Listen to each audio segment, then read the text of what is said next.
Hello there. Okay, we'll see how that goes. Well, oh my goodness. Hi. Oh gosh. All right. So I'm going to hang out with you guys in the warehouse room today and catch up while I put together this table that's actually going to go right here where I'm at. I had another table here. This is where I fulfill your guys' orders. And it was good, but it didn't have any storage underneath. So I am at like capacity for storage. And I'm just like, changing things up to try to make sure I can get the maximum amount of all the things I need to hold. So I'm going to put this furniture together. It's like IKEA style, but it shouldn't be too hard. And then we'll see how far we get with that. But I wanted to chat with you guys about new product too. So if I get kind of bored in the middle of this, I'm going to pull some product off the shelves, because if you probably notice, you're only seeing half of the room. And there's product all this way, and there's actually product all over here in front that you can't see. But I have a ton of new product for you, which I'm super excited about.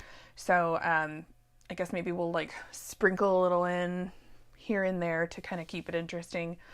But I figure a lot of you guys are either hanging out at home, you're sewing, you're doing whatever, you're on late lunch break, you're waiting in the kid pickup line if there are even kids in school right now.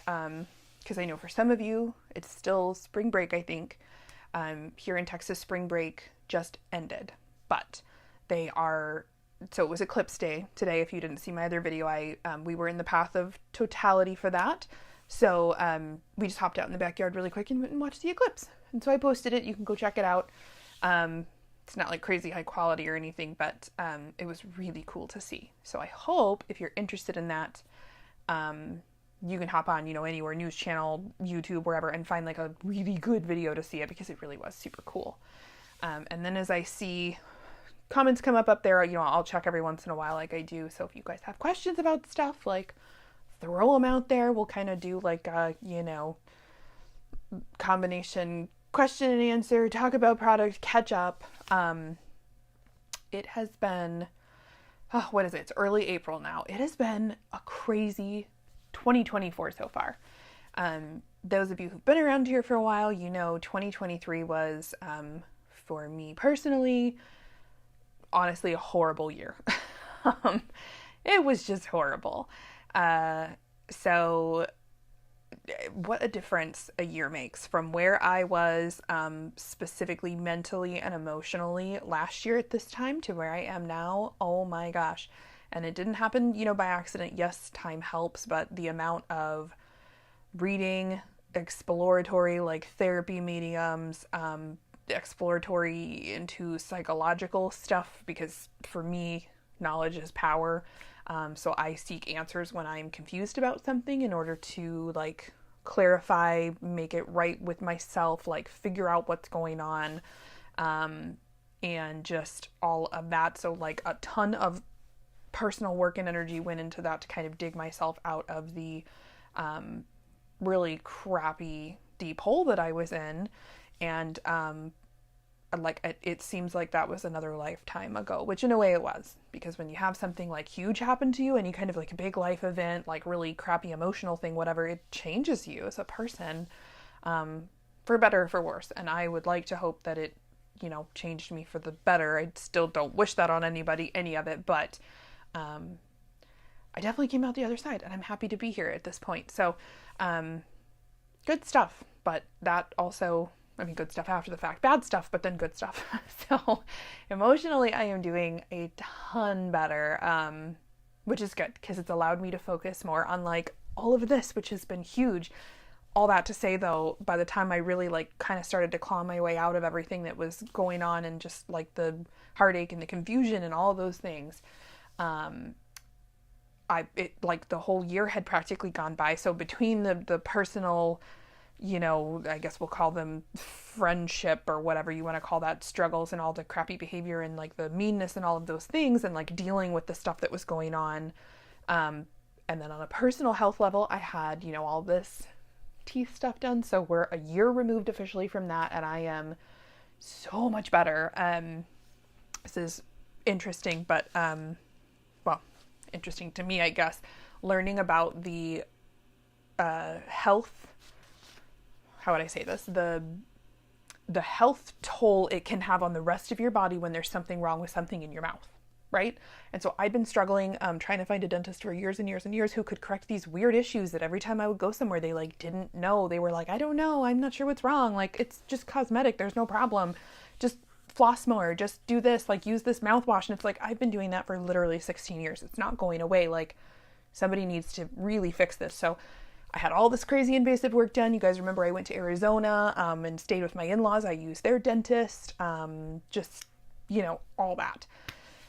And it came out really great. It was touch and go there for a while, and that was part of the reason I also wasn't online a whole ton. And so just between those things, the health things, and then all the personal and all that other stuff, trying to step in front of a camera or like do really everything that I did in the last like year basically was all that I could do. That was 110%. And after I initially, got out of bed and crawled out of like the whole hole, I still kind of had to dig out further. So anyway, I'm here now, and it's been a crazy beginning of the year. Really good, happy things, but holy cow.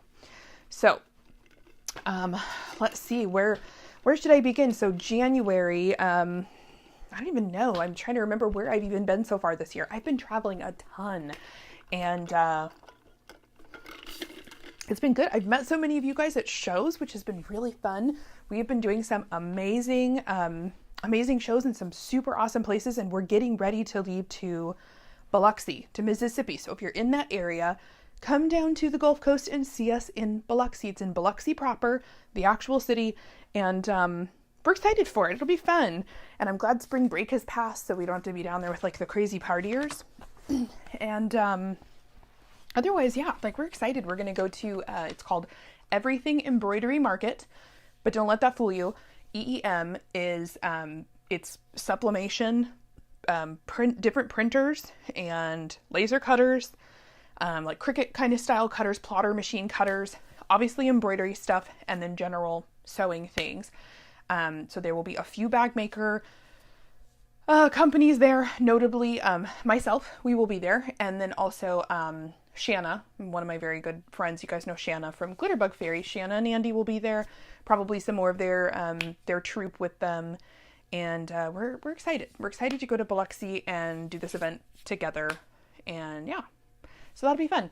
And we just came from Orlando. That's where we've been. Hopefully my microphone's not picking this up. Sorry, I just gotta check on my directions real quick.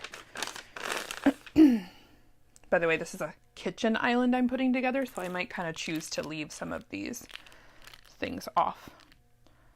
This is like a towel holder. I wonder if I would want that to hang something else off of later. By the way, this came from Amazon. It was like $125, somewhere right around there. And it was Prime, free shipping if you're a Prime member.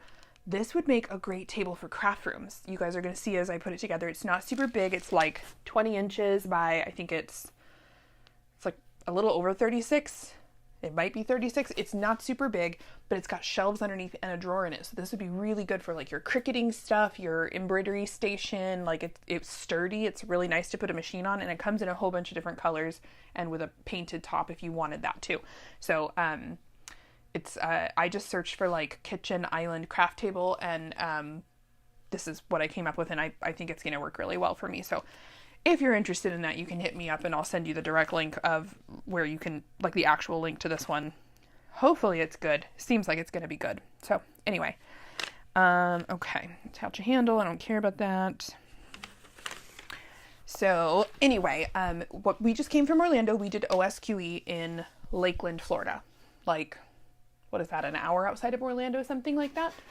And, we loved it. We absolutely loved it. We'll be going back there, and it was so much fun. So first off, if you didn't tune in, I did throw it up on YouTube as well. I always want to do more when we're at the shows. I'll preface my whole story by saying that. Every time I'm at the show, it is so flipping busy and controlled chaos, fun chaos. It's so much fun to meet you guys. It's so much fun to interface with you, to have you tell me your stories, tell me like things that you're excited to tell me. Like, I love that. It's so much fun.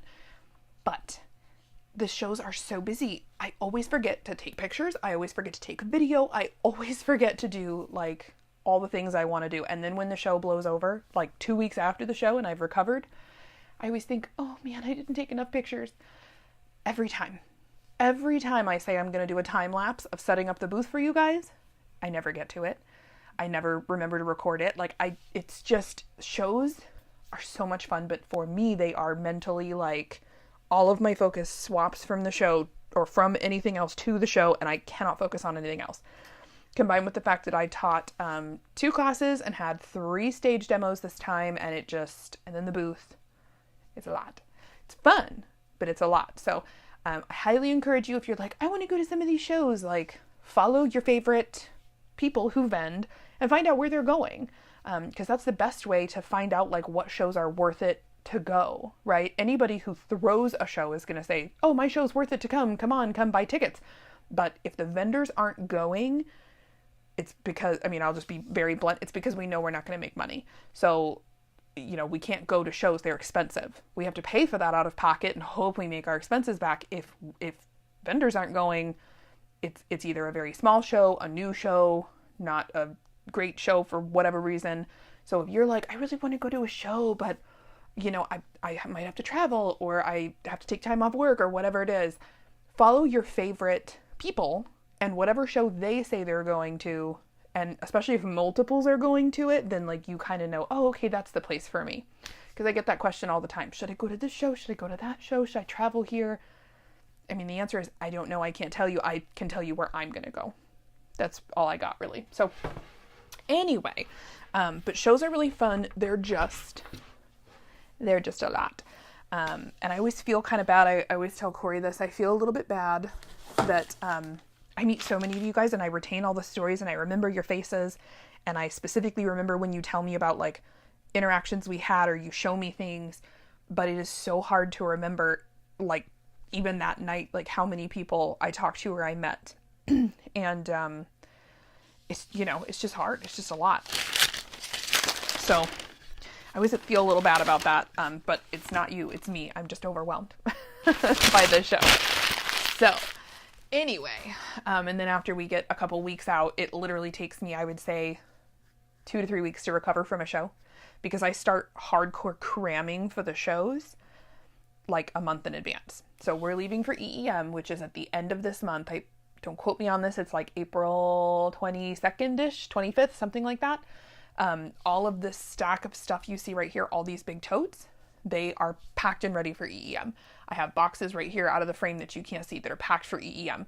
I have a bunch of boxes that I have started to pack but haven't finished. All of it for that. So we start packing stuff up. I start pulling inventory from in here, adjusting everything on the website, making all the plans I need to make to leave. And then we leave, we do the show. And after that, I'm just like totally spent. So it takes, a week or 2 for me to recover. So what happened this last show, before we left in February, I got sick. I got a cold. Corey had a cold. He brought it home from work. We both had a cold for like 8 days. It was not a big deal. Little runny nose, nothing. Not a problem. I felt a little miserable in the worst part of the cold, and then I got over it. That's what happens. And he got better at like 8 days. Normally he gets better really quick, and it takes me a long time to get better. So I've been working on a lot of health stuff, namely like starting with some of those big ticket items, but also small things, taking vitamins, self-care mentally and physically. I've been working on that for the last year, because of what I mentioned earlier, like trying to make sure like I'm good, because nobody's going to do that but you, right? So I kind of realized that it was like, okay, I need to make sure like I am good and in a healthy place mentally, physically, spiritually, all the things. So that being said, I've been working on that a ton, diet and just eating better and cooking more and do all these things. I got better with my cold at the same time he did. And do you know, in all the years we've been together since I was 16 years old, 2 decades now, I never, ever, ever got well as quick as he did. It always turns into bronchitis, a sinus infection, ear infections. For me, I'm a mess. Well, that didn't happen this time. I was so proud of myself, you guys. So proud. I was like, oh, I got better. Okay, great. This was like, I had about a week left before we were supposed to leave, and I got better. And I was like, great, I can focus on getting ready for the show now again. because you don't understand how stressful it is to go to a big show, be preparing for that ahead of time, and then get sick like 2 weeks out. For me, anyway. So I'm wigging out that I'm sick. I got better. I was so proud of myself. I was like, yes, go immune system, like you're all good and bolstered and we're healthy and this is great. Well, like 3 days after I got 100, I was feeling so good, I started to feel crappy again. And I thought, well, that's weird. I'm probably just tired. I'm really stressed from the show. So we're like 5 to 7 days out at that point from leaving. And then all of a sudden I'm feeling worse and I'm feeling worse and I'm feeling worse every day. I don't really have any symptoms per se. I'm hot and sweaty kind of, but it's not like a fever, and I'm feverishly packing boxes and doing all this manual labor. So I'm thinking like, I don't know, I'm just tired and I'm hot and sweaty because I'm doing all this manual labor, like that's normal. These boxes weigh, 30, 40 pounds and I'm pushing big carts full of them and loading up my truck and all that, right? So I'm just thinking that I'm tired, and on we go, and every day I'm getting a little worse, and I'm trying to sleep, I'm trying to rest. I finally run really into the ground. We're like 4 days from leaving, and I'm like, okay, I'll finally take a day of rest again, because I rested up when I had the cold before. And well, I'm getting worse and worse, and I'm having what appear to be like allergy symptoms. And in Texas at the time, it was like raining pollen, everything was crazy. And everybody's telling me, oh, it's allergies, take allergy medicine. And I would feel a little better. And then, it would kind of start to creep up again. And I started to have like froggy throat, but my throat doesn't hurt. I have no pain, no anything. I just feel tired and cruddy, So, we pack up, we get this, I get through all this by the skin of my teeth, but I still feel terrible. And I think, okay, well, as soon as we're in the RV and we're driving on the way to Florida, we are staying in Florida for a few days before the show. I'll rest then. No big deal. So we drive to Florida. Everything's, fine-ish. I'm feeling a little better, and I'm thinking, yeah, I was just tired. That's it. So we go, and we get to Florida. We get to Lakeland. We're camping out at the RV resort that we're staying at, and I go to sleep. I think this was Sunday night when we arrived. I wake up Monday morning. Corey's working, from home in the RV. So he's like woken up early to go to work. And I slept, which this does not happen for me, by the way, ever. He just like let me sleep when he got up. He said, oh, you were dead tired. So I just let you sleep. I woke up at noon, literally noon, never made a peep, made a sound, nothing. And I mean, we went to bed at like 8:30 the night before. So sleeping that long, insane. I woke up, felt like I was in a different century. I had zero. And when I mean zero voice. It was gone. And I could not breathe, like from anywhere. Nose, chest, like couldn't, and every time I would try to breathe in just more than a tiny bit, I would start hacking coughing. It was awful. And I stumbled out of the back bedroom into the front room looking like death warmed over. And I just said, you need to find me a doctor. And he was like, what? And I said, I feel horrible and I can't breathe, and you have to find me I need to go to a doctor. If I can't find like a clinic kind of a thing, we have to go to the emergency room. I can't breathe. I don't know what's wrong with me. And, but again, I'm like whispering like this horrible raspy, there's just no voice. And I told him when this was happening, I said, I'm literally screaming right now, 110%, and you could whisper hear it. So we're doing all of this, and, he's like, oh, okay, let me find you, a doctor. I have these meetings. I can't miss them, but, you find a doctor. And I'm like, whatever, find me a doctor. He finds me a doctor's appointment locally, drive over there. It's like 30 minutes. And it was soon. So I am able to get in the car, drive over there, talk to this doctor. And she tells me, she's asking me all the questions, and we're looking on a calendar about when I originally got sick and just all these things. And then she listens to my lungs and blood pressure and all those things, oxygen level. And she tells me, you have pneumonia. And I'm like, what? I've never had that before. I don't know what it feels. I have no idea. And I'm thinking, no, that can't be. She's like, no, you have pneumonia. And I thought, okay, like, well, what now then? What do you do? And she says, well, you sound horrible, and it has settled or congealed in your lungs or something like that. And she said, I'm going to give you a bunch of medicine, but if it doesn't get better well, that didn't work very well. If it doesn't get better in 24 hours, if you don't show improvement, I have to send you for chest imaging at like a hospital. And I'm thinking, well, I can't do that. I have to teach classes. Excuse me, ma'am, I'm here for a sewing thing. Like, I didn't know. I was just so out of it. And so I told her, I said, well, I have to teach these classes. And I said, am I okay to do that? Am I, is it contagious? Is it this? Is it that? And she says, no, it's not at this point. She says, you've gone through what we call your incubation period. And, she's like, when was the last time you felt sweaty and like had a fever? And I said, oh, like 6-7 days ago now at this point, maybe longer. And she said, okay, yeah, you're through it. You're not going to be contagious, be careful, whatever. But, that's that. And I said, well, okay. And I said, so you think I will still be able to teach and do all these things? She said, well, you need to be really careful. Your oxygen's very low and your lungs sound like at least, the bottom half is all congealed, I think was the word she used. And I thought, okay. And she said, I'm really serious about the imaging thing. If you don't show huge signs of improvement by tomorrow, once you start these meds today, you're gonna have to go for the chest imaging. This is really serious. And I'm thinking, oh my God, like, am I gonna die? And I could not breathe at all. It was like everything was a labor. Doctor was super nice. Great. She gave me all the things.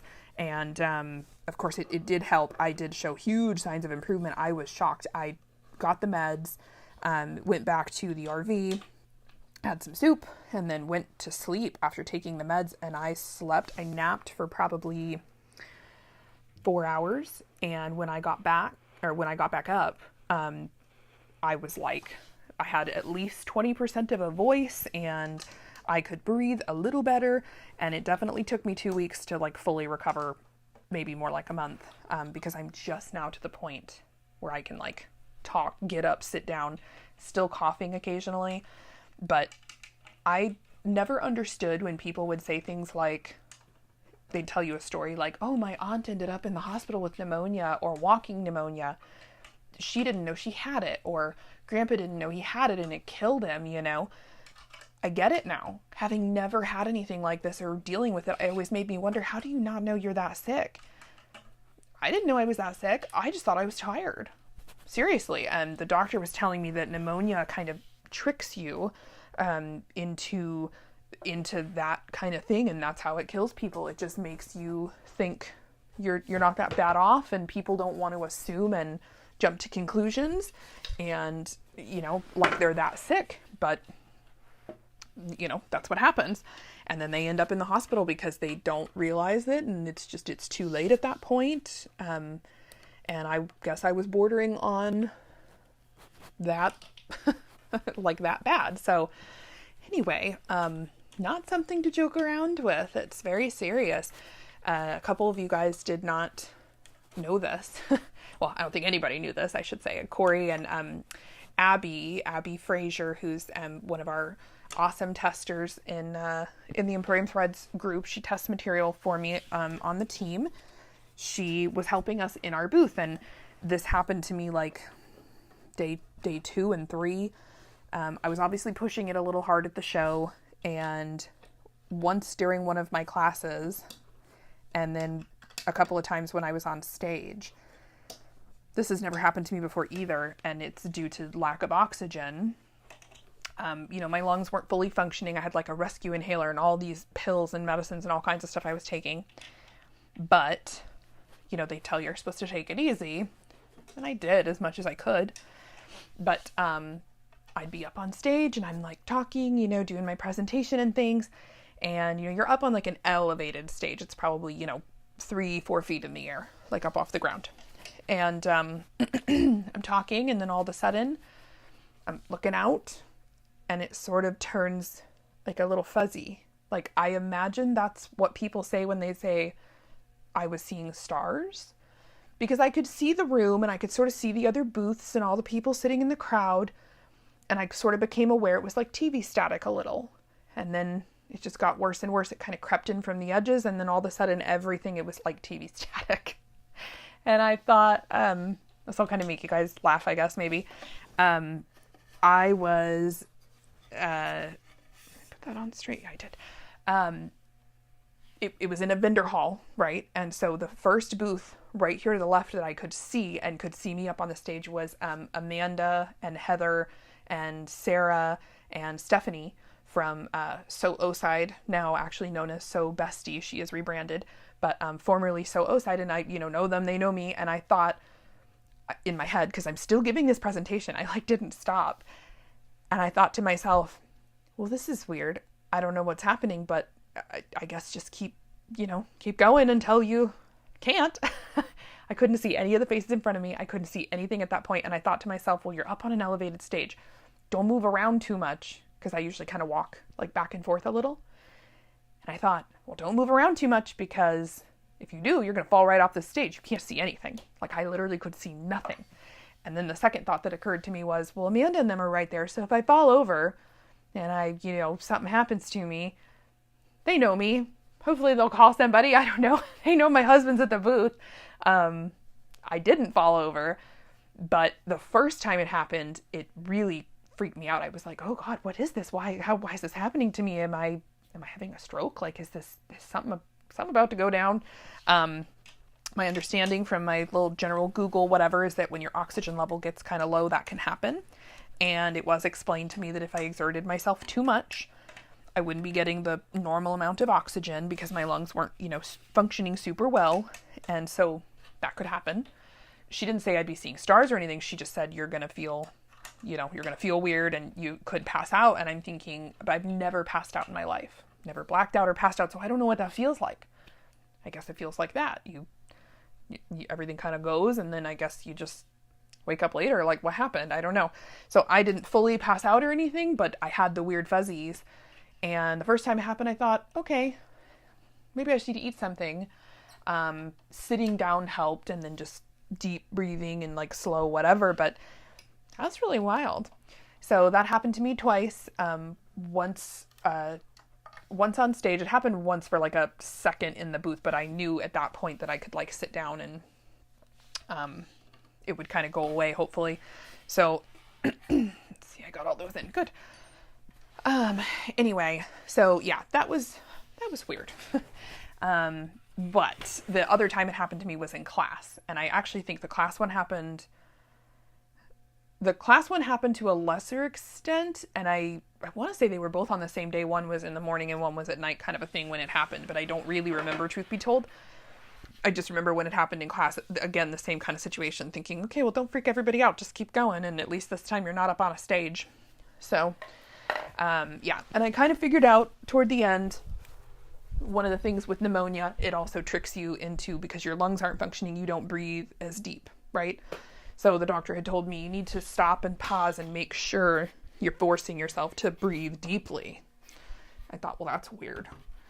She said, no, because your lungs, basically you have diminished capacity at that point. So you're not inflating your lungs all the way, and you won't use as much as you can, and you need to expel all this stuff and yada, yada. So she said, you need to make sure to breathe deep. It's going to make you cough, and you should cough. So that was a fun learning experience while bending and teaching and doing all the things. So worst of all of this was in, was this May? Did I say February? I don't know. It was last month. March. I'm like, what is it? It's April now. January, February, March. March, not May. May hasn't happened yet. Ugh. I don't know where my head is. Anyway, so we had planned all these things. We were gone for a month, by the way, because Corey, he can work from home sometimes. So he worked from home, and we said, well, we're going to go to Lakeland. And then because this year is going to be so crazy, and last year was so crazy, we're going to have a real vacation, just an actual real, no craziness vacation. So here is my little screw. Not lined up right. There we go. So we started planning this months and months and months in advance, but we knew we were going to OSQE in Lakeland, And, we love Florida. We go to Orlando a lot. We're Walt Disney World pass holders because we do go often. Corey goes for work. I go for work. We go to just hang out too. So we go multiple times a year. So we have passes because, it's cheaper that way since we go a lot. And so anytime we happen to be there, then we can pop over and, go to Disney. So we had planned, okay, we're going to take this trip. And there's something that we have always wanted to do, but we just hadn't had a great opportunity to make it happen.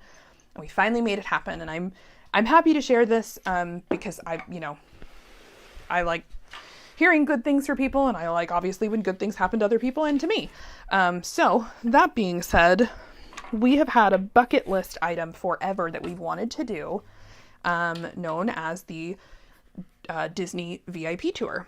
So we planned this well in advance, and we originally thought, we're just going to do it for ourselves. We're going to go by ourselves. Well, the way the VIP tours work, it's a group of a maximum of 10 people, and the cost is the same no matter if it's 2 people or 10 people. So we thought, well, we're going to do this, and we really want to set this up, and we think it would be a fun thing to do, and it's for sure like a, wish list item of ours. And I thought, well, do we know like 10 people who also like Disney? We obviously know more than 10 people, but none of our friends, like here at home or family members, are Disney people. It's just us.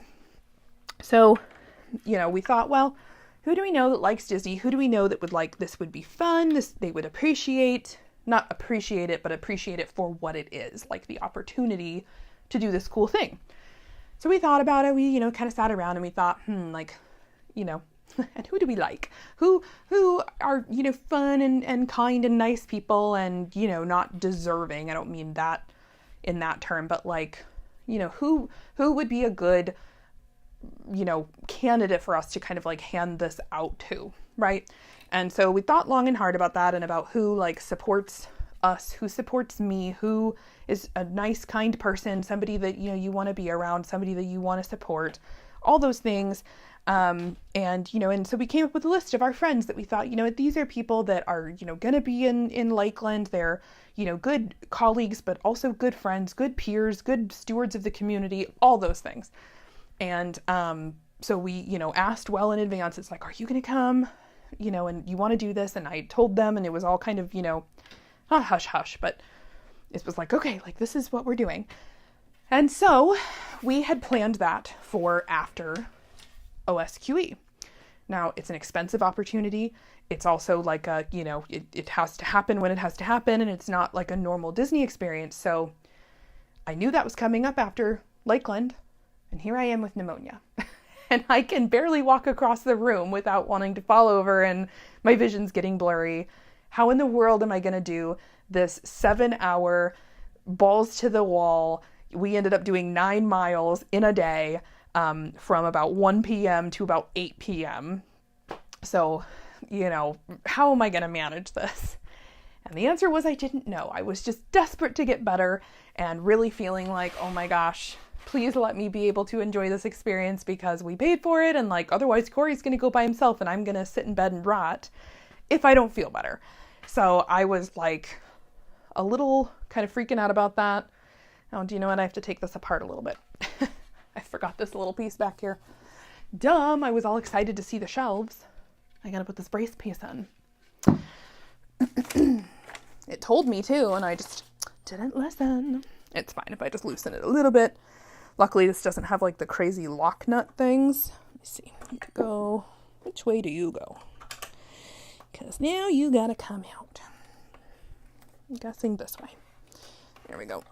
Anyway, yeah, I mean, spoiler alert, I did obviously get to go on the tour. I enjoyed it so much. It ended up being, we had a wonderful group of people. I was so happy that, we were able to do it. It was so much fun. We did have, So Oside, now known as So Bestie. So, it was Heather and Stephanie and Amanda, and luckily, so funnily enough, I had actually, saved Abby, our tester and friend, and wonderful, team contributor.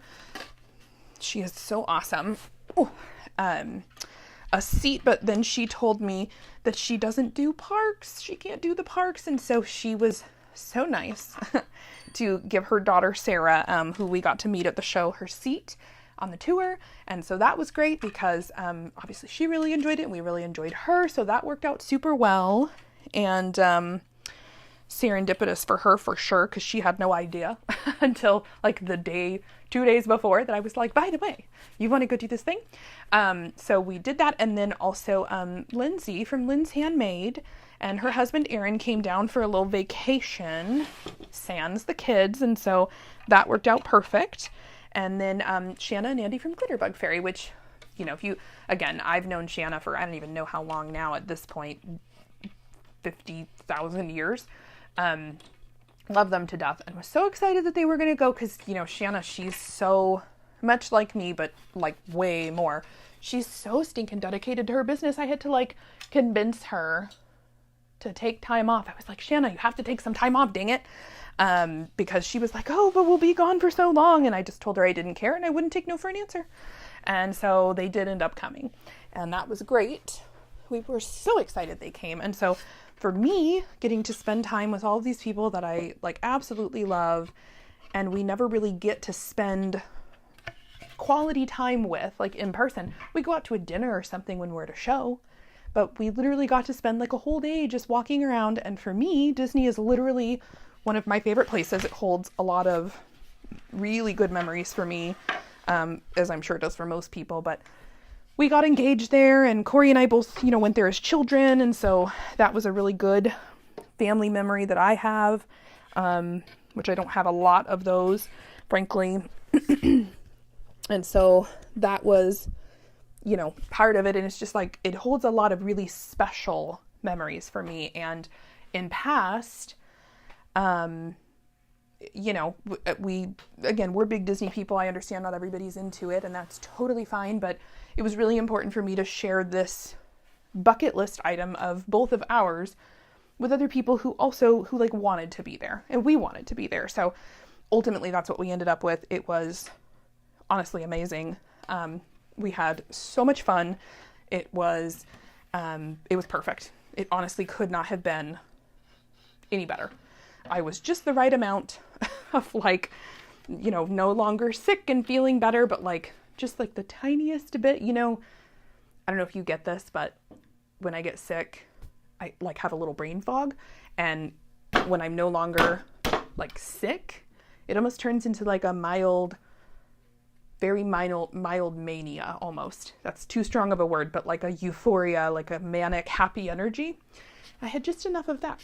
So it was like, yeah, let's do the thing. Let's go have fun. There were so many fun surprises that we didn't even know were going to happen. And, you know, all the fun things, just all the fun, good things. And we were so ecstatic to be able to share it, honestly. So, could not have asked for better on that. And it was great. And I will honestly die happy with those memories. Like I still am thinking about it and it's like, that was like a month ago, maybe 3 weeks ago now. But it was great. Seriously, so great. So anyway, we did that. And then, everyone else kind of left and came back. And the plan was for Corey and I, it is Corey's birthday just passed a couple of days ago. And so we had planned after the tour and all of that to hang out at the parks for a couple of days. And then we were supposed to go to, I'm gonna make sure I'm following these directions properly before I put all this back. Oh, hooray, I am. Don't want to take it all apart again. Anyway, we were supposed to go on our first ever cruise together. Disney cruise. We've done a river cruise. We've never done an ocean cruise together. And we've never done a Disney cruise ever, apart or otherwise. So we had planned this little short, like 3-day cruise, and I'm finally getting better. And so we're like, okay, this will be great. Well, all these really nasty storms, it made great weather, by the way, for our tour, our park days, because it was like 75 and a little sunny, a little cloudy, super breezy. It was beautiful. It was like heaven. But then it turned nasty and we had all these crazy windstorms and black clouds and craziness. And they sent an email the day of the cruise. We were literally packing up to drive down to Canaveral to board the cruise ship. And we got an email that because everything in the Bahamas, these storms were so bad, they'd been monitoring them for days and days, and both in the Bahamas and at Castaway Cay, which is in the Bahamas, it was too bad, and so they were canceling, and they were pretty sure they were going to cancel all the ports, if not most of them, and we were very sad. We booked this specific cruise because we wanted to go to Castaway Cay, and, you know, we obviously wanted to go on this. We always hear about how great the Disney cruises are, so we wanted the Disney cruise experience. Now, I get there are kids everywhere. I do. We don't have kids, but I understand that there are kids on the ship. Like, that's not a problem. Obviously, we go to Disney all the time. We don't mind kids. There's kids everywhere at Disney. But being trapped on a cruise ship where there's no ports for days on end, and you're basically just having to circle to avoid storms, even when you avoid the storms directly, the seas are very choppy still. If the storms are bad enough for them to be canceling ports, meaning they can't get that like close to land because it's too risky, the waves are not going to be fun on the ship. It's going to be messy. Now, we're not seasickness or motion sickness people, but if it's really bad, like Corey will probably get it. And I thought, this sounds like the most miserable experience. We're going to be in these horrible storms, no ports, with a ship, just trapped on a ship full of children who are frankly bored because everybody booked this cruise to like go to the beach and go have fun. And not that there's not a lot on the ships, but like, there's not enough for all that. I mean, that did not sound fun to me. So we ended up calling Disney and saying, hey, what can we do? You know, we know you don't control the weather, and that's fine, but we booked for these specific experiences. You know, what are the options? Any options? And they were, you know, kind about it. They said, look, you'll have to pay some fees, but we can swap you. It did take some finagling, but we ended up rebooking to next year. So we're not going to take a cruise until 2025. So still holding out for that Disney cruise, but I'm really glad that we didn't, you know, sacrifice the experience, because for anybody who's ever booked a Disney cruise, they're crazy expensive, like twice the price of a normal cruise. Now, for good reason, I hear it's because, you know, they're really nice and you get a lot of, you know, good stuff, but I did not want to sacrifice the good experience that we wanted to have in order to, you know, just go on this cruise. And then basically I could have done that on any cruise. So I really wanted to go to the Disney private island and do all the things. And that was why we booked. So it's like, you know, I'm going to hold off and have the experience I want to have. And it'll just, you know, we'll just push it off. So there's that. So we didn't go on our cruise. And funny story, kind of backtracking on all this a little bit. Originally, we had booked a Disney cruise, like 2 years ago now. We booked a Disney cruise for around this time, this year. And we were like, oh, we'll do that. Like, it'll be fun, you know, later. We'll do that at some point. Well, we had it booked. And then, like a year ago, I guess, Jess from Okla Roots announced her cruise. And I thought, well, we're literally going on a Disney cruise like the week before. Why don't we just postpone, or like change our cruise, I should say, to the Okla cruise? So we'll just push it a week and switch ships and go on her cruise. Like, that would be fun. And we get to see lots of sewing people, and like, that'd be a lot of fun. So we did. We actually changed it and booked it. I was so excited. I like joined the group. I was like, oh yeah, like, you know, I think I was one of the first like 25 people in the group. I was all stoked. We had it all booked. Well, then he found out he had work stuff and he was like, I can't go. And so I was like, well, I'm not going to go without you. Like, I can't take a Disney cruise without you. That's, you know, we want to like do this together for the first time. So I said, okay, well, why don't we won't go on the Okla cruise. We'll push and go to a different cruise. So we postponed the cruise for like 2 or 3 weeks after the Okla cruise. And we were going to leave from Galveston from here in Texas down south. So, okay, fine. Well, then we found out I was doing OSQE and we got the dates and all these things. And I said, well, so the dates and all these things like don't line up. And actually, I think I'm misremembering that. I think we went weeks prior to the Okla cruise, not after. Because basically it wasn't going to work.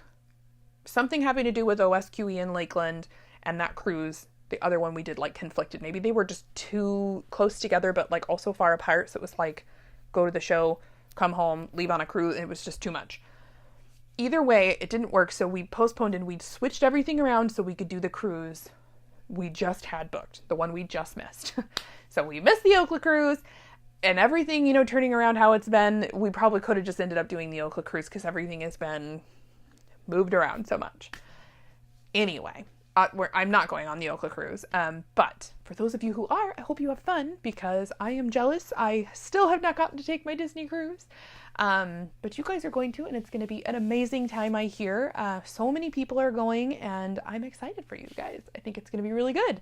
So I will be on the new Disney. It's not out yet. We'll be on the Disney Treasure next year, I think. Don't quote me on this, but I'm pretty sure we booked it in August.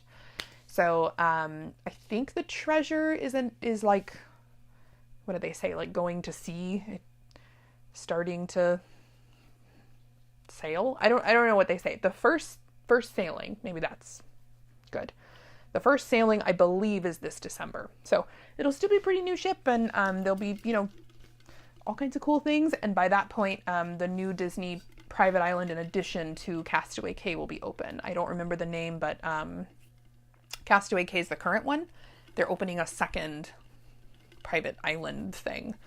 So anyway, but I wish I was going on the Okla cruise with you guys. I wish I was seeing you, but that's okay because I'll be seeing people at EEM later this month. And then after EEM, we will be heading to, let's see what, I get to stay home for a while, which is good. Door to door from like just getting home to leaving again, it'll be 22 days. This is the longest I've been home in I don't know how long. Travel's getting crazy. So I feel like I'm never home anymore, which is okay. But so let's see. After this, I am going to head back to Arizona. I am hoping to, I haven't finished dealing with this. I will be in Arizona for part of basically all of June and part of July, I think. At least pretty much all of June. Because I will be heading up to Socation by Oside in Las Vegas. I'm super excited for Las Vegas. Corey will not be with me. He has work stuff. It's a conference year for him, so I'm technically solo, but I have Carrie, who I don't know. I mean, I'm sure some of you know her. Super talented sewist. She strikes for several companies out there. Carrie Boaz. She's going to come, and she's going to be my booth help. And so we, booked our hotel rooms, and we'll probably find some fun things to do. I think Lily, of Lily of the Arts, Lily LaDuff, she was saying that she wanted to go to, I think, like a RuPaul show while we were there, which sounds super fun. So I'm excited to maybe do that. Might take in some other shows, some, I don't know, buffets. Like, what else do you do in Vegas? I really want to see a magic show. Every time I go to Vegas, I'm always like, oh yeah, I'll go do that. And I don't even know who's performing these days. The last time I was in town at Vegas, it's been a while. I think Chris Angel was like still a huge thing. I don't even know who's doing magic. I would love to see a Penn and Teller show. Are they even still doing the stuff? I always loved Penn and Teller. So that would be fun. But if there's some other show that you've seen in Vegas that I'm not crazy about concerts unless it's like a big, I don't know. Like, I've seen Paul McCartney, I've seen Tom Petty, like I've seen a lot of kind of the greats, as it were. So I don't go to a lot of concerts. It has to be like a very specific, special kind of whatever for me to like venture into concerts, because I think they're cool for other people, but for me they're loud, and like I'm old now. I want a chair. I don't want to stand up for 3.5 hours. Concerts on TV are my favorite thing ever. Let me just tell you. I love that I can like sit and drink my wine and whatever and like turn it up and just enjoy it in surround sound, like sans everybody else. If we could just stream all the concerts, that'd be great.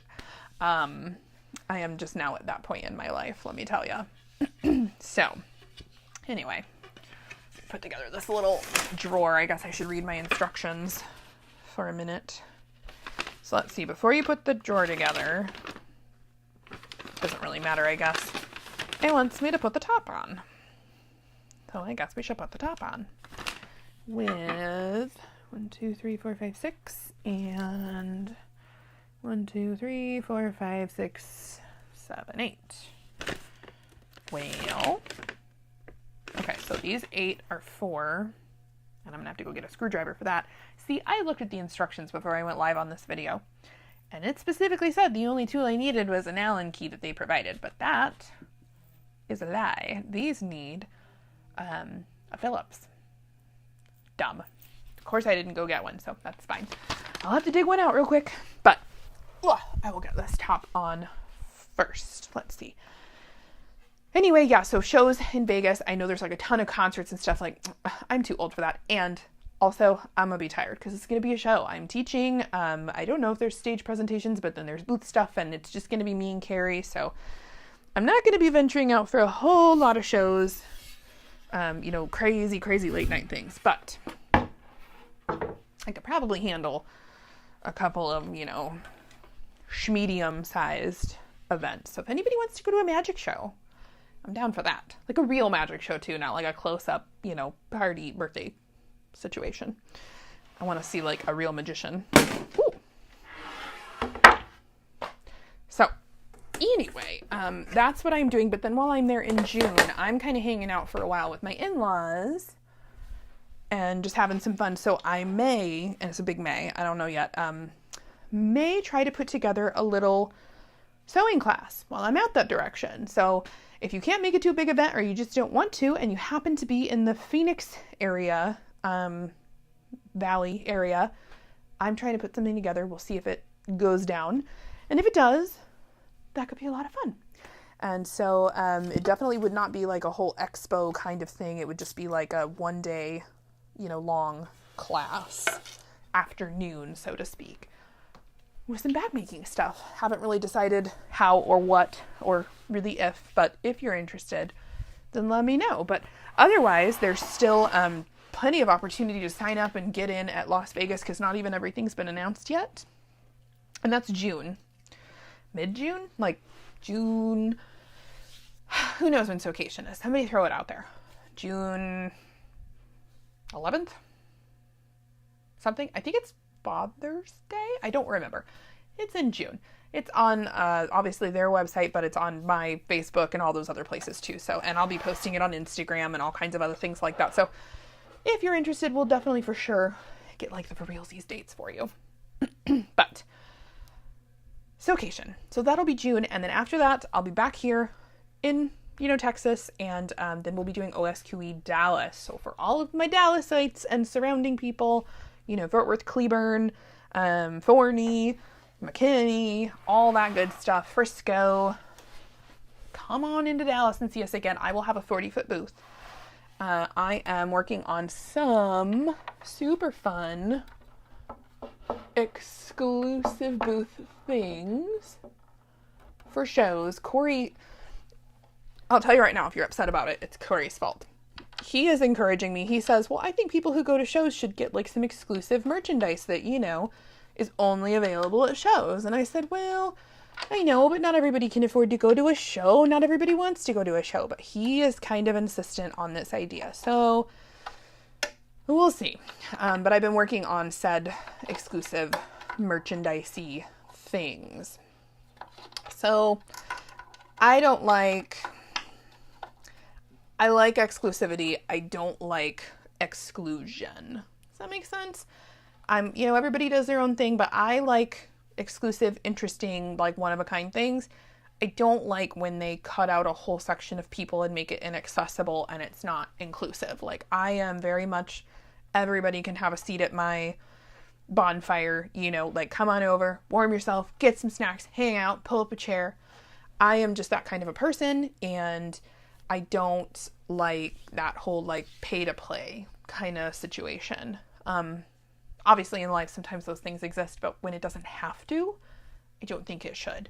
So I am not really that guy who's like, you have to pay to get access to me. Like, so I'm only going to, post like videos or, like my video tutorial, I'm going to make you pay for it. Like, I mean, that's fine if other people do it, but for me, I just don't feel right about that. Like, who am I? Like, I'm just a person like everyone else. So I'm perfectly happy to just make my stuff accessible. And if you want to be here, then I'm happy to have you. And I kind of feel that same way about merchandise. Like I just don't love that. So I don't know. I'm having a hard time. I'd be interested to know what you guys feel about that. Obviously, I mean, I love that people who do come to the shows. Like, I love to see you. And I'm happy that you're here or there. Oh, this is like the worst angle ever to try to screw this on. Anyway, but yeah, I just don't want to make people feel like, oh, I can't make it to the show, so now I don't get to have this cool thing that I want. That kind of bums me out. So, we'll see. I have a feeling we'll probably maybe make it so like people who go to the show get it first, and then later it's like, okay, here's, some on like the Facebook group. I'll put them on the Facebook wall or put them on the website or whatever in limited amounts so that at least people get a chance. That would make me feel better. But like I said, we'll see. Maybe I'll just do like exclusive colors or styles at the shows, right? Because then it's exclusive, but it's not like exclusionary. So we'll see. Okay, that was hard. And now I've lost the feeling in my arm. But luckily this is not too bad. It's a pretty easy little situation here to get this screw on. Altogether, not a bad piece of furniture. I don't hate putting together furniture, but I don't love it. I know some people are like all about the IKEA furniture kind of things. They love doing that. I don't love it. I don't hate it. But I'll only do it if it's like really worth it, I don't want to do it for something that's not worth it. This is only worth it because I really needed this table to fulfill your guys' orders, and I need the storage desperately. So the old table, like I was saying, it didn't have any shelves down here, so this was just all wasted space, and I thought, well, I could buy bins, and then I started pricing out like big, tall plastic bins and like wood bins and whatever, and they were literally the same price as this like new table. And this has a drawer in it too that I haven't put together yet, and it works better, for my space. So the table that was in here I can use elsewhere. I'm going to use it as the new photography where I photograph all the website products, which, by the way, on that score, so I've been waiting for this to come forever. Amazon accidentally delivered me a bookshelf the first time. Still haven't returned it. It came last week. I have been waiting forever. The first time I ordered this, it took like 5 days to ship, which, I mean, fine, but it's Amazon. Come on, like, you guys are supposed to ship like 2 days later and get it to me in, 2 to 3 days. If it's Prime, which it was. Well, they didn't. It took like 5 days to come, and then they delayed it. And then when it got here, it was a bookshelf. So then I had to call and say, hi, you sent me the wrong item, please. I need to return it. Can you please send me the right one? And they, did. Luckily, this only took a couple more days, but it was like, seriously?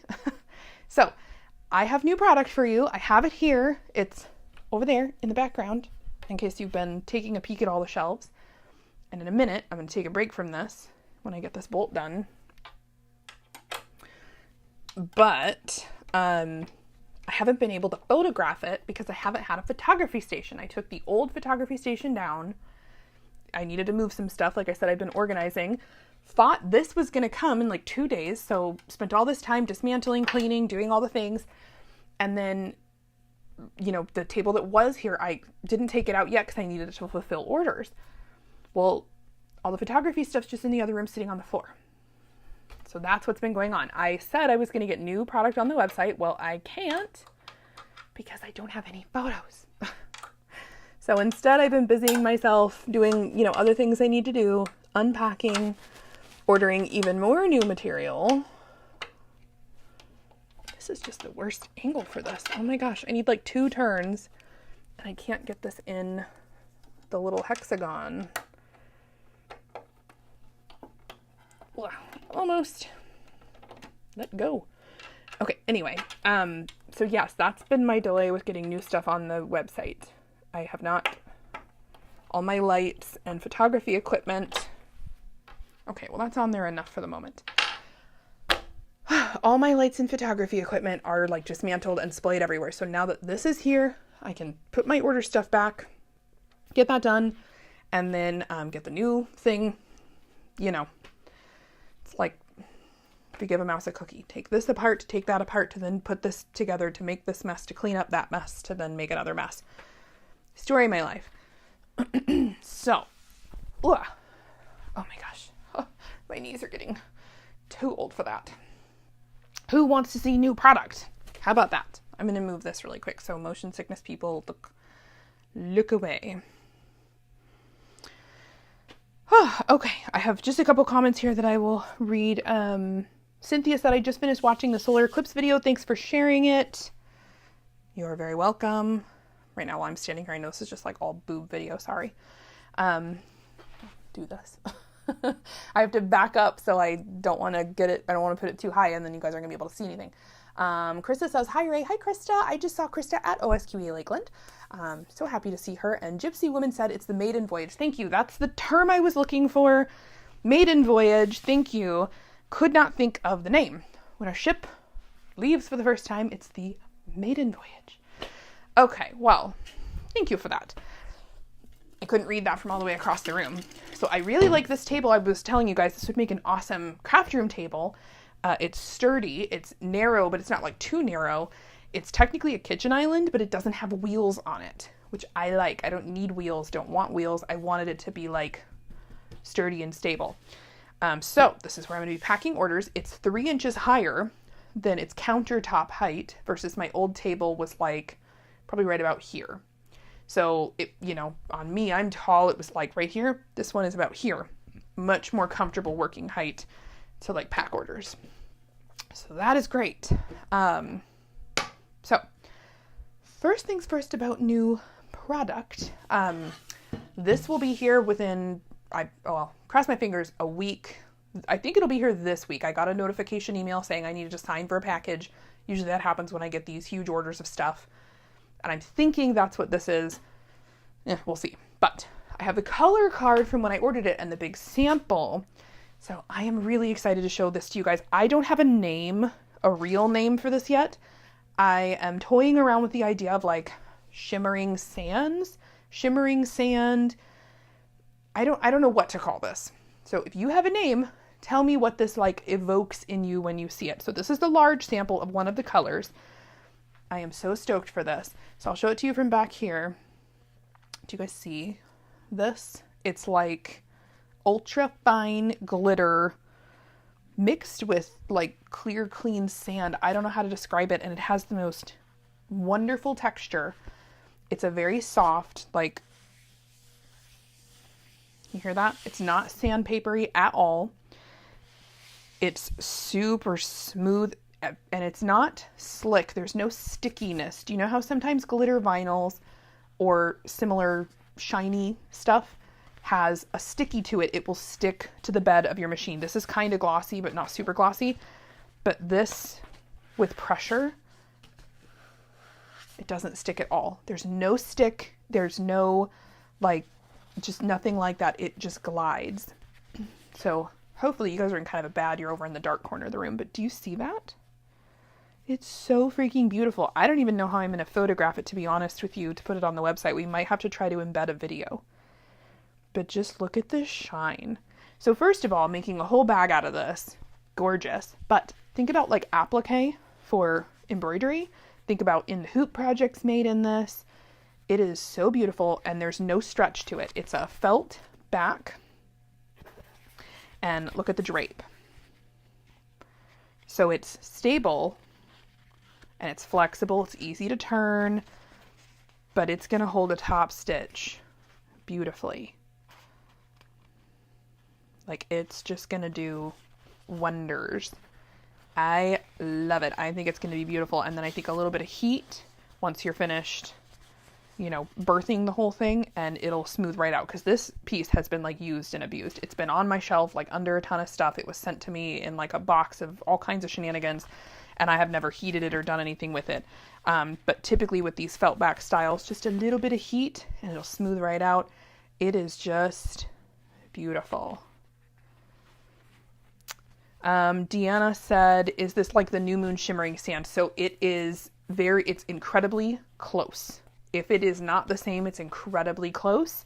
That's one of the reasons I was considering the name. As some of you may know, Jane from New Moon, she passed away, almost 4 years ago now? 3 years, 3.5, I think is what we're bordering on, maybe 4. And she carried a product very similar to this, and I don't have any of it anymore to compare. So I bought a ton of the shimmering sands from her. It was a favorite of mine. I loved it. And I've never seen it anywhere else. And I happened to be able to just get this from my supplier. And I said, oh my gosh, I need the color card, please send it to me in every color. So on that note, I showed you guys the big sample so you can see the drape. These are the colors that it comes in. So if I move that really slow, you'll be able to see the shimmer effect of, most of them. They are gorgeous. There are so many color options here. And I ordered a ton of colors. I don't remember which ones, to be honest with you. I could look at the invoice, but I haven't looked. But so beautiful stuff. Really nice product. If it is not really close to hers, it's very, very similar.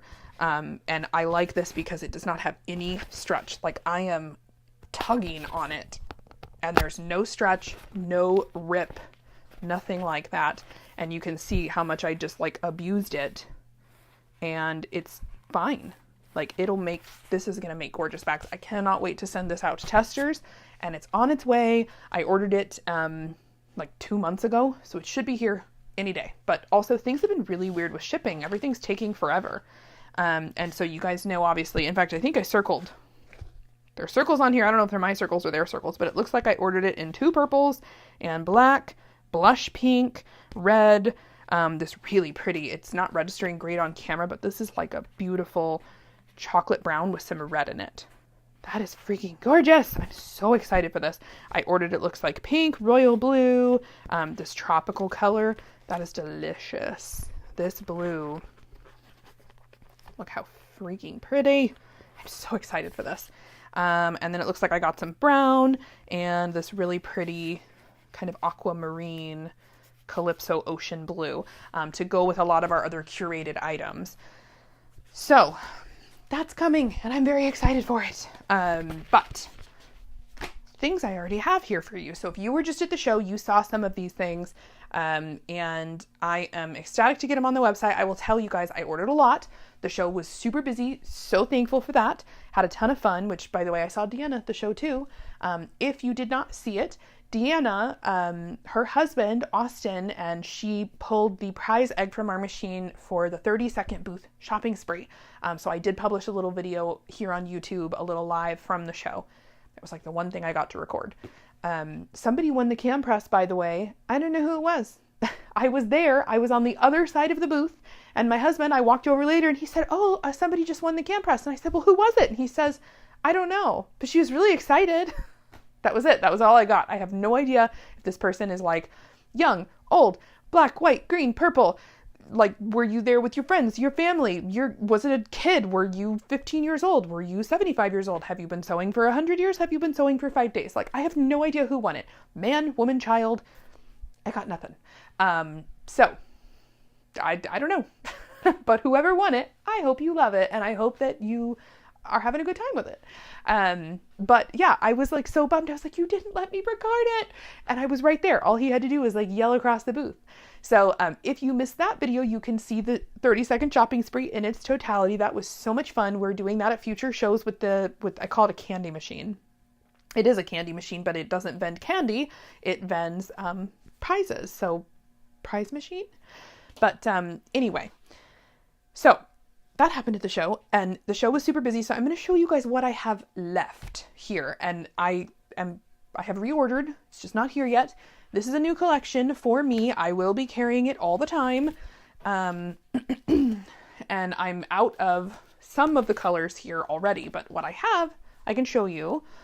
So let me get these out on the new table. I'm already loving this table, by the way. This is so much better than the old one.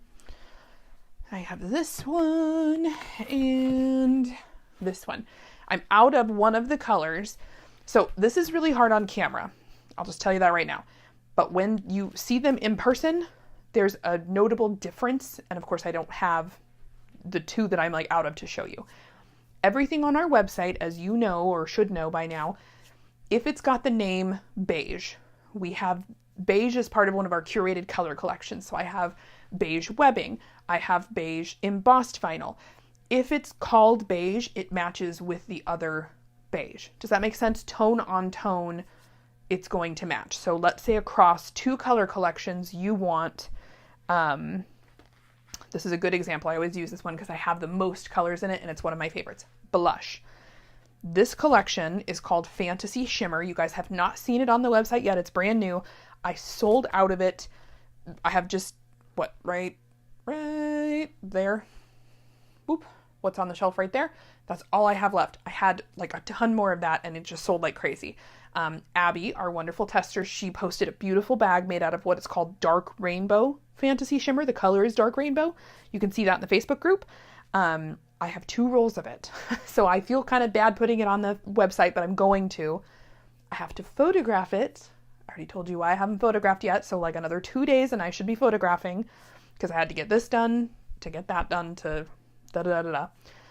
But I'm going to pull some other colors so I can show you so you kind of get the color curation thing I'm going for. So blush.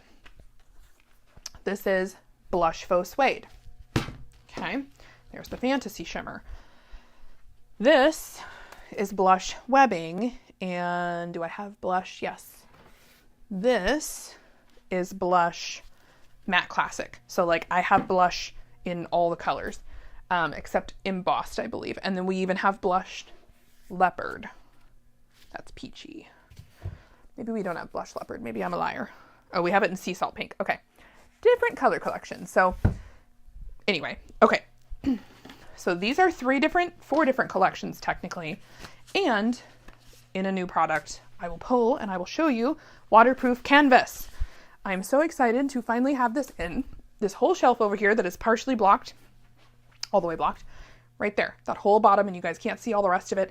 I have like 22 colors of waterproof canvas now. It is the, it's OtterTex waterproof canvas.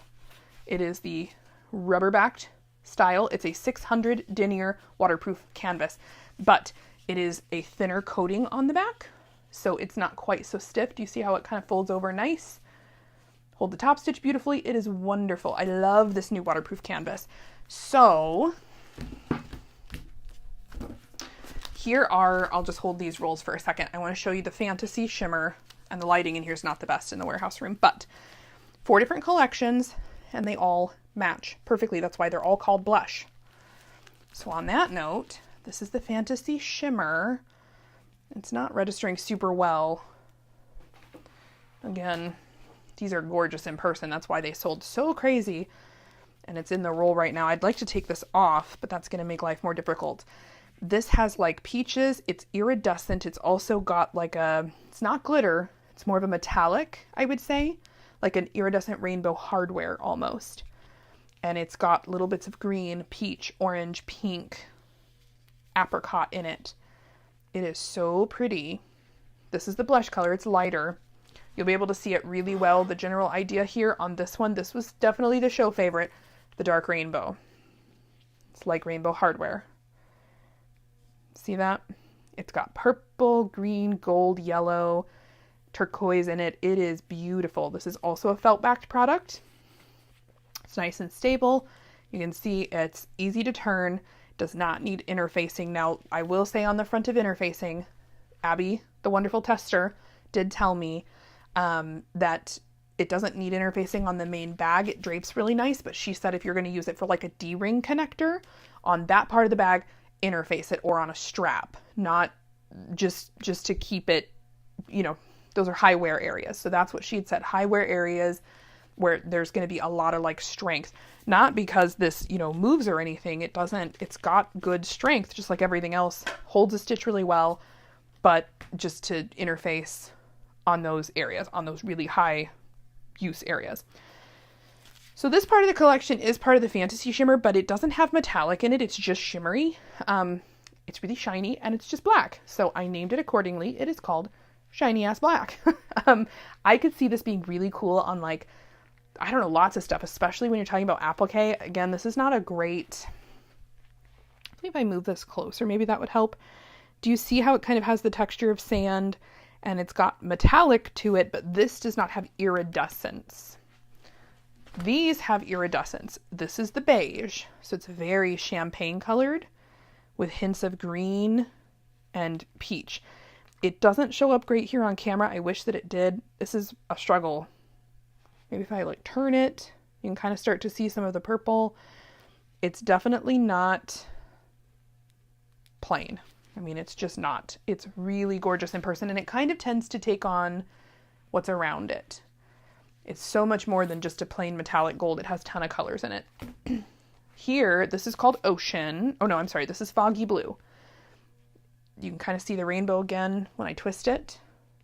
The gold is just like that. It's got purple and blue and all kinds of pretty colors underneath it. It's really hard to get this to show up on camera. This one is Lavender.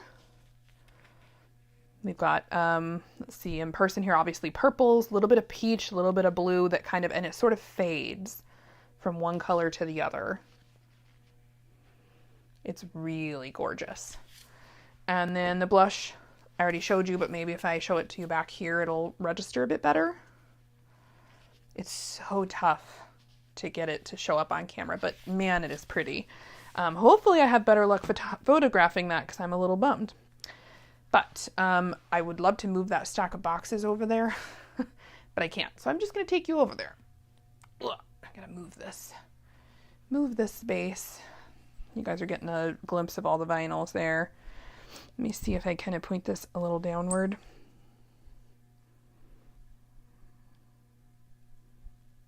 So there's all the waterproof canvas. You'll notice that I have a number of empty boxes. That's because we are out of some colors. We sold a ton, but I want to show you guys all the colors so that you get a general idea of what you can shop for. And, you know, again, curated color collection. So this one is dark raspberry, and it goes amazingly well with the beautiful raspberry suede.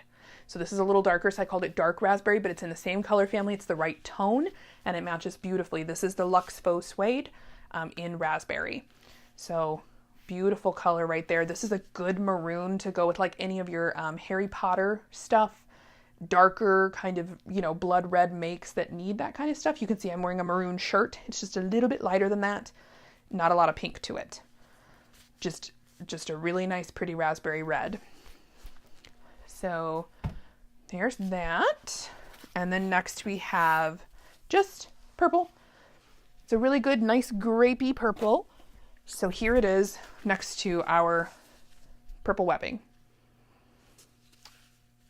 Goes really well with that purple webbing. The one thing I will say, color-wise, you know, they go well together tone on tone. It's not a weird, like, clashy color, but I have not been able to find a vinyl darker than this one yet that I like. This is our grape soda vinyl. It's lighter. Now they go together perfectly fine. They're great companions, but this is obviously going to be darker. So purples in the dark kind of colors there for you in our collection so far. That purple is the matte classic, by the way. I'm getting lost in here. That goes there. And this goes here. Okay. So next we have maroon. This one also really good for your Harry. This is like dark if you're doing really dark Harry Potter stuff. You know how some of the Gryffindor style or Hogwarts style stuff is lighter? I would say go with the raspberry if it's lighter fabric. If it's dark fabrics, go for this one, just the plain maroon. And I'll show you with our maroon leopard. This is the leopard, the shimmer leopard, or the glimmer leopard, excuse me. Perfect colors. Perfect tone. Everything matches really nice. So that's where that one goes. It's a great maroon. You guys know I love my maroon. So that goes there. Next we have our it's Dijon mustard. The reason I called this Dijon mustard, it matches our Dijon perfectly. It matches our mustard perfectly. So in the embossed collection, we have Dijon. And then in the matte classics vinyls, we have mustard. So here it is next to Dijon, the waterproof canvas. And here it is next to mustard. It matches both of them perfect. It's a little closer to the Dijon side, but it goes great with mustard. If you're making a mustard yellow bag, oh my gosh. But it does go nicely. It's darker. I personally prefer a darker lining on my bags, by the way. If I go too light on the linings, they don't sell well, I find. Nobody really likes a light lining because it shows dirt. So I kind of tend to default to darker colors, personally.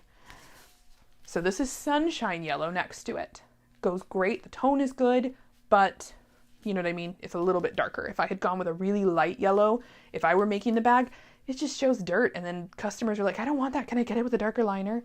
So I do offer a yellow. It's the Dijon mustard waterproof canvas. These are 18-inch rolls, just like everything else, and they are 50, we say like 52 to 55, but they're typically closer to 58. It's a full utility yard, wide. So plenty of canvas there. They're $8, by the way, any of the waterproof canvases, and I will get them up on the site as soon as I can photograph. So this one here is just our light gray, and it goes perfect with all of the things in that collection. I'll just show you with the webbing. Beautiful color gray. Grays, just like golds, are really hard to match because, some grays are green, some grays are blue. This is just a really nice silver bullet, clean gray. Same with our webbing. And then we have embossed gray, same thing. It's not a blue gray, it's a gray gray. So,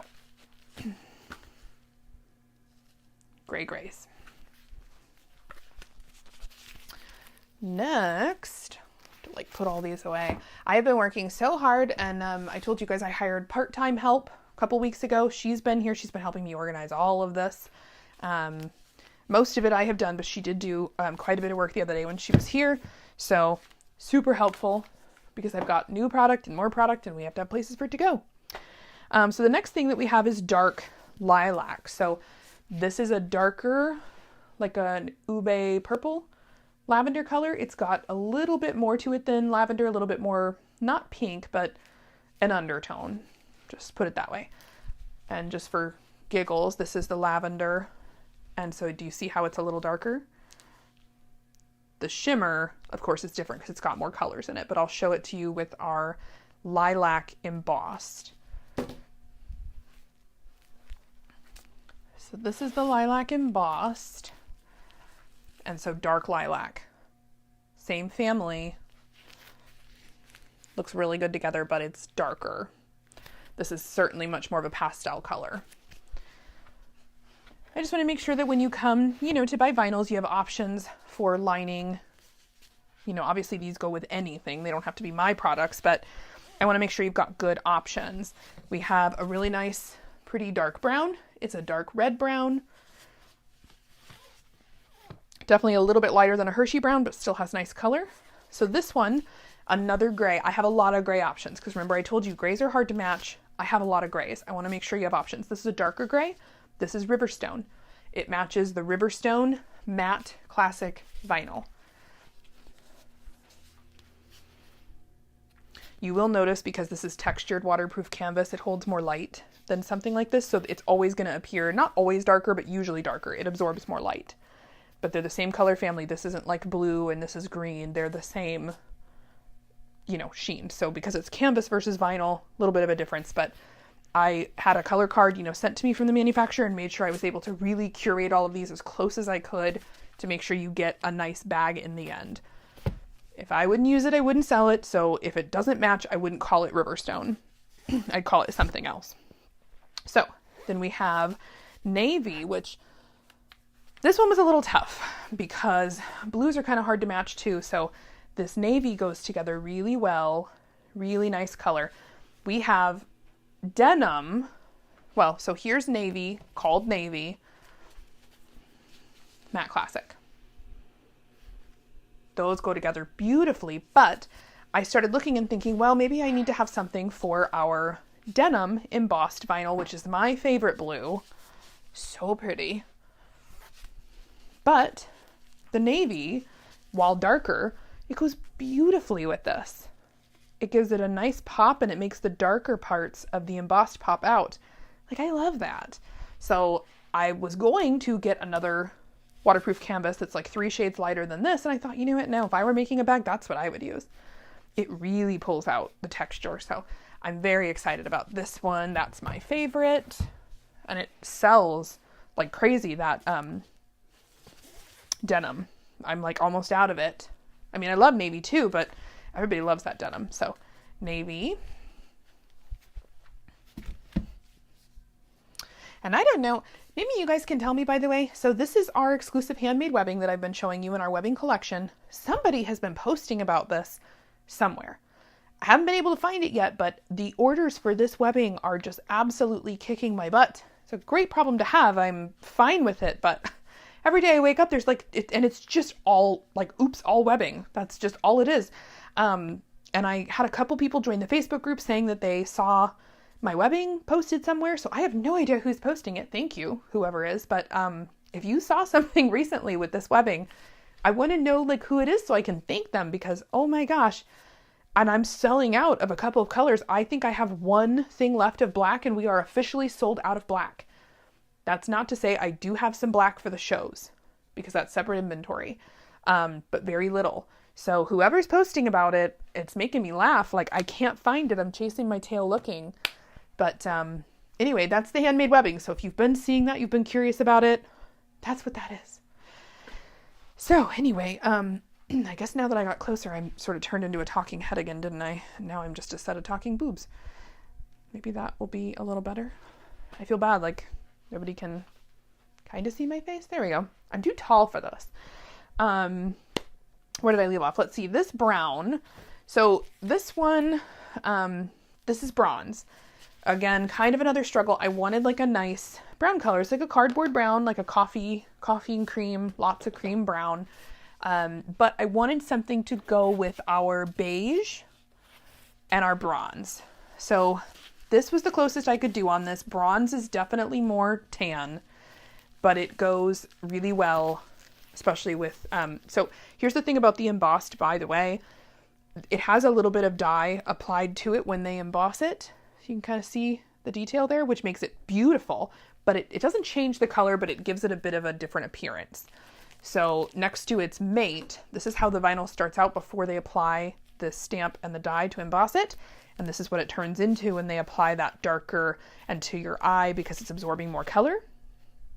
It's, it changes the look a little bit, much like the texture on waterproof canvas. Because it's got texture, it absorbs light and your eye just kind of sees it a little different. So this one, it's right in between. It goes really well. Again, I would totally use this liner for the bag. It's a nice neutral brown. But it has just enough to go with the beige as well, which I'm almost sold out of the beige. Oh, let me see. Beige. Where are you? And I posted a bag the other day with this beige. So, and again, I just default to the slightly darker. I have some waterproof canvas that's a lighter shade like this. It's like a champagne, but it's really light. And if you guys are hand cream for it, I'll get it. But when I make bags for customers, they're like, oh, the liner's too light. It's going to show dirt. So I like to default to a slightly darker, because, when you open up a bag, it's darker in there anyway. It will look good. Trust me. I always default to a couple shades darker. It's not weird, but I would like to have the lighter shade. I like to collect things. I'd like to flush out the collection, but I don't want to get it if you guys aren't going to buy it. You know what I mean? So anyway, my nose and face always itches. Okay, anyway. Yeah, those look really, really nice together. Nice tans and browns. I find, how would I say this? Whenever I was shopping for materials before I had a curated collection, it was so hard to find classy colors, right? Like you can get neon green and purple and all the crazy things to go with all the character things, and you can make the coolest, brightest, loudest bags. But if you just wanted to make something in like a nice classy tan that goes with everything, or a nice winter white, or a dark brown, without it being like boring or looking really cheap, in my opinion, from my experience, I had a really hard time with that. I couldn't find nice things. It was like bright, brash, bold. And look, I've got some of that too. Like I have plenty of it, and I want to help, I've got rainbow, I've got all the sparkly, glittery things, but sometimes you just need a de facto, like classy, nice looking thing for yourself or that client or that gift for for the person who doesn't want the bright rainbow Mickey and Minnie Disney theme Harry Potter crazy glitter thing, right?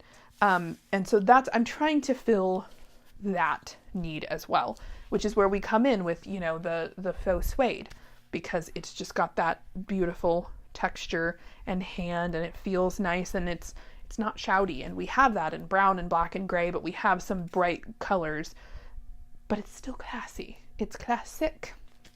Not that there's anything wrong with rainbow and all that stuff. There is not, but you know, it's easier in my experience to find the crazy loud, awesome rainbow. The other thing that can be hard from my experience is finding some of those weird colors, like a pretty and nice blush pink that is good for little girls or good for Easter, spring, or applique of like, you know, princesses and whatever, that isn't like crazy shouty rainbow. It's not too pink. It's just a nice pink. So same with greens, blues, tropical colors. Like it's hard. It's hard out there sometimes. So I'm trying to help fill the void on that.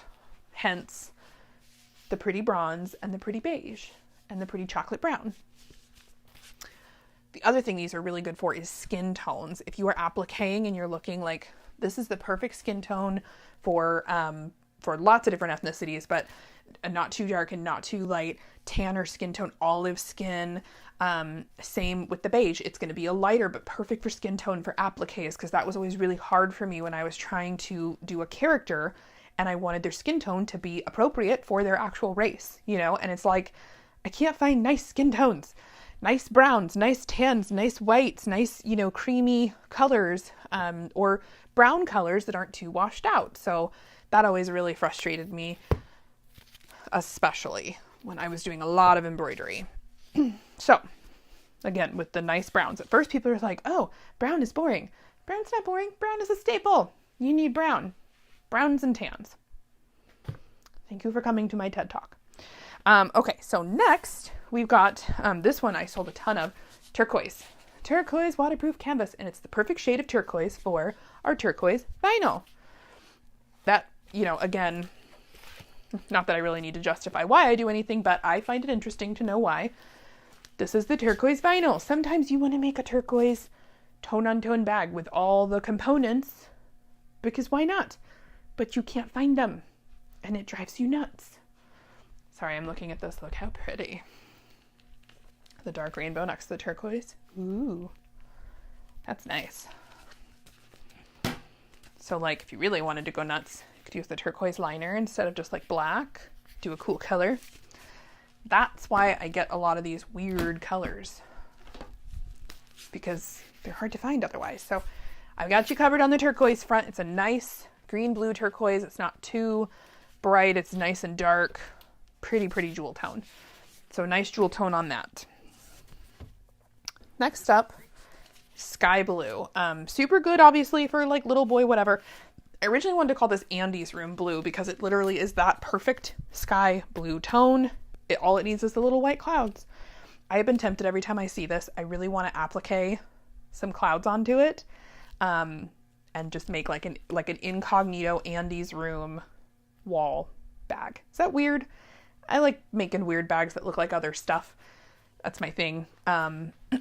So I don't know. I feel like that would be fun. I don't know what else I would put in it, but because his room is just, it's the clouds on the wall. He's got all the toys in there, but he doesn't really have a lot else going on. So then I was like, what? I'm going to make clouds on a bag? That's weird. No one would know what that was but me. But also, still kind of like it. So anyway, sky blue, waterproof canvas, vinyl. Got a match for you there. And it's a nice color blue. So the next one, waterproof canvas for those tropical people out there, tropical blue lovers. This is ocean. So it goes with our ocean blue. It is a hair darker, same family though. So not too green. It's the same coolness and warmth. So it looks really, really good. That's that. Oh no, oops. Wrong one. So in that same family, jumping over here really quick, this is the Calypso. You guys know how I feel about my mint greens. It's all over my logo. If you don't know by now, I love me some mint green. all forms of it, truth be told. I like it. So this is Calypso. This is the Calypso vinyl. Doesn't that just like scream summer? Oh, that's so good. I love this color. I want to like, this has all the, you know what this reminds me? This is Tula Pink vibes. Like it's those kinds of colors. Lisa Frank, Tula Pink. I'm feeling it coming on. Like this is the liner. This is my like main accent, and then Tula Pink fabric. I think I have not sewn with any of my Tula Pink in a long time. I haven't been able to sew anything in a while. And I need to. So that might be where I'm headed. That and the corals are calling my name. But, so this one, this does not have a friend in the collection. I just really wanted to have a green. Greens are tough, and I could not find a good green for our true green. So I just ordered this instead. It's a nice bright, we're calling it grass green. It's just a bright green, but I didn't call it true green because it doesn't match our true green. It's a grass green. It's got a lot more yellow to it. I'll show you just for comparison. In my opinion, I mean, without other things, this would not look good. I wouldn't do this. This is our true green. It's a little bit more of like not a blue, because on its own, it's just a green. But next to this one that has a lot of yellow in it, it looks more blue. This is not like a Christmas tree fir kind of green, forest green. It's a green. It does not have a lot of blue to it. This has a lot of yellow. So together, they're not horrible, but I wouldn't do it personally. By the way, this is our true green leopard. Once again, this goes great with our true green. Not so good with that. It's a better example. It makes everything next to it look super blue because it's got a lot of yellow. So grass green is great for green things, other green things, but it'll match all your really bright, vibrant colors really, really well. So that's like the first one in the collection that doesn't really have a friend, but I just wanted a green. So next we have, jumping back over here, this is our royal blue. So royal blue, we carry in handmade webbing. It's a nice, bright royal blue. And we also have it in the matte classic vinyl, right? So royal blues.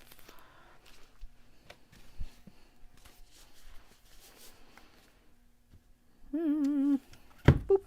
Yeah, the royal blue is really nice. I think, by the way, somebody said that they saw the handmade webbing on Crafty Reporter. So that is,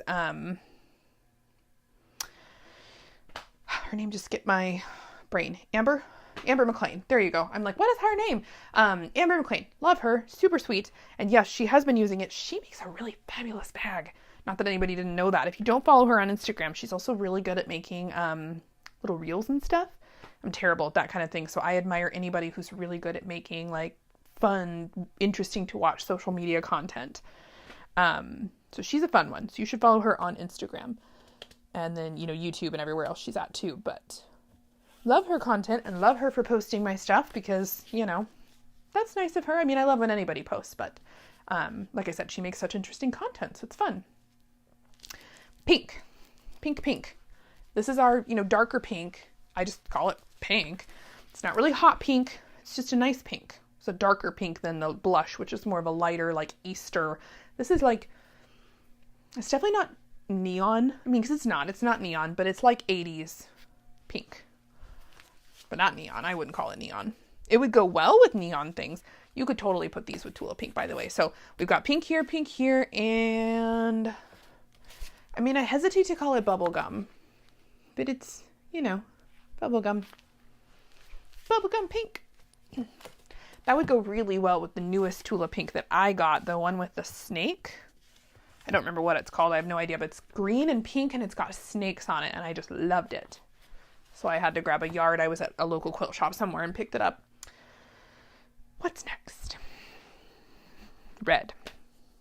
This is just red. Red. True red. Red. But it goes really well with our red webbing. So we've got that. We've got, got this red in the matte classics. And then on top of that, because, just can't have too much red, I pulled this out. We've got red embossed, and the embossed has a mate as well. All the reds. Red. Lipstick red, like bright fire engine red.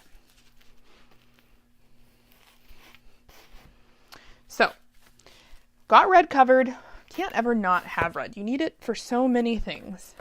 Superman, Spider-Man, all the characters, Minnie Mouse. What else? So the last one we have is sage green, because the others down here are just a little bit of backstock. So I couldn't let it go with the sage. This one, I mean, this is that color that like you don't know you want it until you see it, and then you're like, oh my gosh, I have to have that. So the embossed, and I just wanted it to have a friend. I just wanted it to have a buddy. So we've got the solid, the embossed, and then the waterproof canvas mate. I love this sage green. It's so pretty.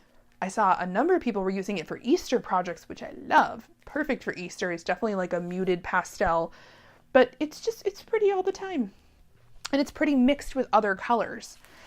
This, oh gosh, who did that? Somebody made a to die for bag with rose gold hardware and like sage colored stuff. And I don't even remember if it was my sage color or somebody else, but oh my God, it was to die for. So pretty. I know everybody's like, oh, I don't like rose gold. Oh, rose gold's terrible. Rose gold is beautiful, but it has to be the right rose gold. It can't be too orange and it can't be too pink. It has to be right in the middle. And, but it's a beautiful color. Rose gold is nice. It's classy. It's beautiful. It's just got to be on the right project. So it is beautiful with rose gold though. So I think I got all the waterproof canvas colors here. I still date to be determined on thread. I'm going to move you guys back here while I finish my little dusky desk. I just want to make sure this will not show me if my phone is dying. So it won't tell me. Reading these comments here, by the way, just about. Deanna said she has some and she'll mail it to me. I think she's talking about the Sans vinyl. Yeah, I'd be interested in that, Deanna, if you mail me just a little sample. Let's see. Check out yes, I saw her bubble bag on Instagram. I didn't see the video, but I saw like a clip that oh my gosh, that bag is so cute. That bag was really, really cute. And then someone said Crafty Reporter shared it when she was, okay, so that explains why somebody said they saw it on a Kasaya video, because somebody did say that in the Facebook group. And I was like, oh, that's super nice. Like, I know Kasaya, she's a super sweet lady. And I thought to myself, okay, like, I'll run across that video at some point. And I was on Kasaya's channel the other day watching some videos and I did not see it. So I thought, well, it must be an old video, but can't be that old. Makes more sense. So much more sense. Thank you for that. I just want to know, who's doing what, just 'cause. It's always nice to know who's sharing.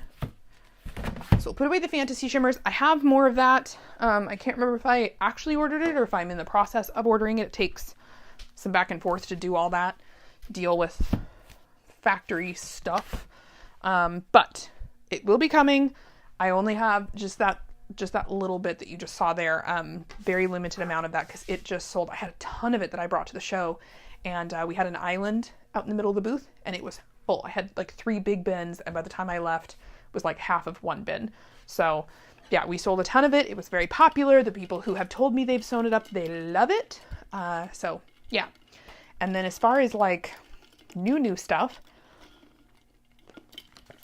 I am working on quite a few things that are either they're on their way or are being manufactured and will be on their way soon.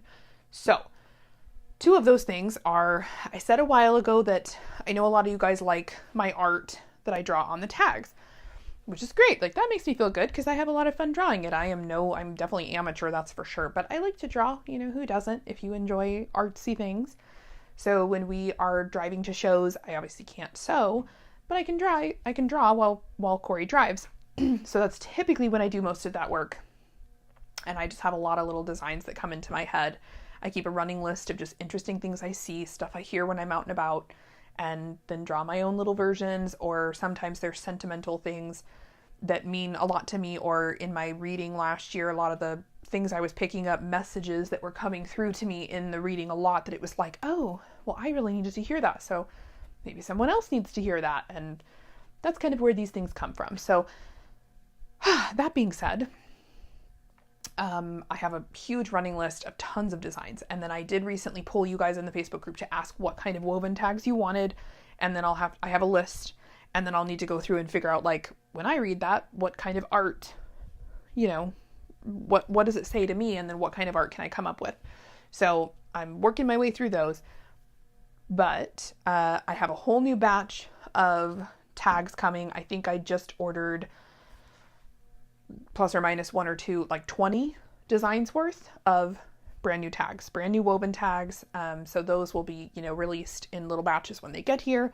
And then on top of that, because you guys like so much of the art, it's been requested numerous times to turn it into stickers and enamel pins. So I'm working on that.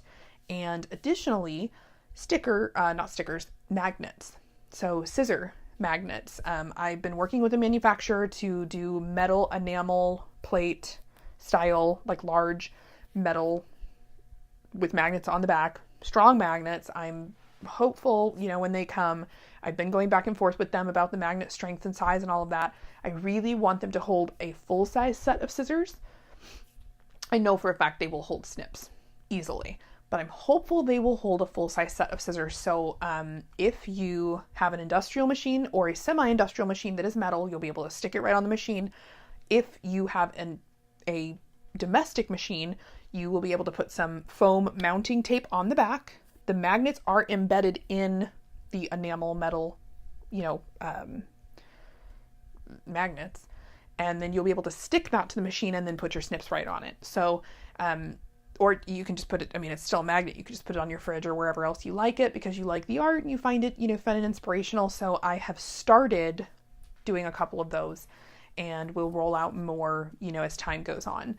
Those will be more of my original artworks versus they're all original because I draw all of them, but it'll be more of the original sentiments and not too many character inspired. It'll be a lot more like bag making, sewing related stuff. So anyway, and a lot more of kind of the positive affirmation, funny sewing kind of things. So those are coming, and oh my gosh, there's been so many things. So, trying to think, because there are tons, so many things that I'm kind of just waiting for everything to roll in. Let's see. What else was I just messaging people about? Now my mind is going blank, but, so this will maybe be interesting. I have not come up with a name for this yet either. I don't know what to call it. So I can grab this sample and I will show you guys. And you've probably seen this before, which is why I've been after it from a manufacturer. I'll be right back. Let me grab this sample. Hi, Sheba. What you doing, buddy? If I were that sample, where would I be?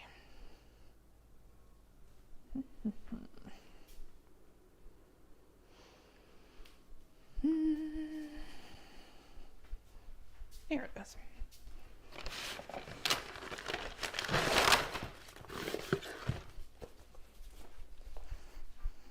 Hi, Sheba. Hey, buddy. Gotta stay out here, bud. Okay. This is just a little sample bag. For the longest time, I used to carry these tote bags. They were my favorite from Michael Kors. I'd get them on sale when they were bonkers, % off, whatever. And they were just always my favorite. And I'd always kind of get them in a tan brown color, and I'd wear them for 5 or 6 years until they literally wore to shreds. And then the handle would fall off and I'd buy another one. I carried those my whole life. When I was in high school, it wasn't cool to carry backpacks anymore, and we had lockers. So all the girls carried a purse, a big tote bag or a different type of purse. And we just carried all of our books in our hands. So, I don't know if that's still a thing. Do they even have books anymore? Do they do them all on a tablet? Anyway, we didn't have tablets. We had books. But this reminded me of that. And I always remember seeing this lining in lots of designer bags, lots of styles, and it's a different style lining. And so I have been working with manufacturers to suss this out and get it for us. And I'm excited because I finally found it, and I found the actual one. And so, like, raise your hand if you have a purse or had one in past with this lining. I'm going to come over there and show it to you. This is just like a little faux leather whatever bag. But check out this lining. Tell me you did not have or don't currently have in your possession a bag with this lining in it. It's like this woven. Do you see the weaving pattern in it? Chevron. It comes in like a lot of colors. So many bags. My Michael Kors bag had this exact, every time I got a new one, it always had this liner in it. And it's like a thin, but really well-wearing liner. It doesn't wear out or get holes in it easily like Ollie Fun. It's thicker than that, but it's really thin, and it will be so domestic friendly. I am excited about this because it sews up super well. It does not need any interfacing, no pressing. It doesn't wrinkle. Like, I've pulled this in and out how many times, and you just stuff it right in there, and it sits so nice and clean inside a bag. It's perfect. It's bag liner. And like every bag I have ever bought from a, Target, Dillard's, whatever, it's got this in it as a liner. I've been trying to find this. Driving me bonkers. And so I finally found it. I was just talking with the manufacturer for it today, and I said, oh, I need to get that in yardage, by the meter, by the yard. I don't want like half yards or anything else like that. How can I get it? And so they're working on getting me, all the rest of the information on that, but I already liked what I saw. They sent me some color cards, so I've got some, digital color cards to pick from, and I'm so excited. I don't know what we're going to call this. I like waterproof canvas, truly. That's, for the right thing. What I don't like about waterproof canvas is if you have a machine that struggles with thickness and you're already working with vinyl, it can be tough because sometimes it's too thick for the machine. It's nice, but it's rigid feeling sometimes, and it doesn't sit sometimes nice in some of the bags. I like the structure that it gives because I don't want to have to interface and add a bunch. But if you are the type that you're interfacing, like this is a very rigid little bag, it's got interfacing in it. You'll never be able to get away from that. There's clearly something in the gusset here, and like Peltex feeling everywhere else, a thinner type of Peltex in here. You don't need a thicker liner because it's already here on the rest of the body.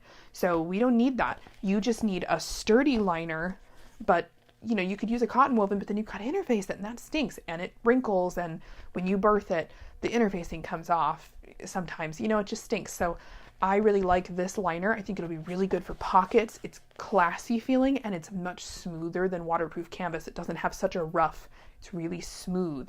But it's also the look. That chevron is really classy. It goes with like anything. They have it in solid colors and in the chevron. So I'm working on getting that for us, and the cost is really good. So cost-wise, it should be quite a bit cheaper than waterproof canvas while still offering, some of those same benefits. It's not apples to apples comparison because this liner is not going to provide structure like waterproof canvas does. But if you're already lining a bag, especially if you're making it with cotton woven or something else, and you just need a good interfaced or non-interfaced liner, I should say, and you want domestic friendly, this is great. And it'll be really good to line in the hoop projects. So if you're making like classier style wallets and in the hoop wristlets, this lends itself really nicely to a classy bag. This is a little teeny tiny shoulder bag. Like a, just put your lipstick in it, tiny little bag. But it's a cute little classy bag, and that liner's perfect. So hopefully you're excited for that. I'm excited for it, and I'm excited it comes in so many colors, and I'm really happy to be able to offer that that material. I just haven't come up with a name, so I don't know if anybody knows of a good name. I mean, I hesitate to call it like, the liner, but it kind of is the liner. It's like it's been used for decades in all the different couture brand bags and designer bags. So kind of interesting. And then, I have a lot of other new things going on, but I can't quite think of like everything at this point. My brain keeps getting stuck on like stuff I was talking about earlier, like the stickers and the enamel stuff, because I just had some ideas, and the woven tags. When I was talking about exclusive merchandise for the shows regarding my art Corey was thinking that it would be really fun to have, this is a Yeti, or like it's a fake Yeti, but, Stanley cups are like all the rage, and people really love those, and they have certain toppers for them. So I have started drawing some sewing themed topper files for myself to run off on the laser. I've got 2 done already, one that says Life's a Stitch, and it's got a sewing machine, and then another one that has a cute little ghost on it, and it's Spooky Sewist. And so I have those 2 going. I have a few others I'm working on. I'm not entirely sure how I feel about them yet, but those at this stage are going to be show exclusive, like make and take products. So you can come to the booth and piece together your little topper if that's what you're into, and then you can take your little topper home. I haven't decided yet if those will make it onto the website, mostly because I just don't even know if people will want them. And I mean, I like big cups and stuff, but I only have Stanleys now for displays. I bought some so I can size the toppers, but I don't use them, so I don't know. Like, you'll have to tell me if everybody's really into the Stanley Cup things, and if where's the pie chart intersection of sewists and Stanley Cup users? Where do they intersect? Like, are there like 5 people who are going to want these, or is it like, no, I really want those. I love them, and I love my Stanley Cups.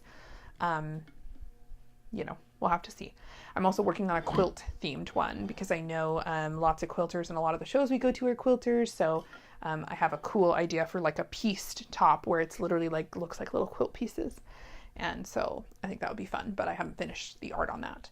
And then additionally, something we've been talking about are shirts.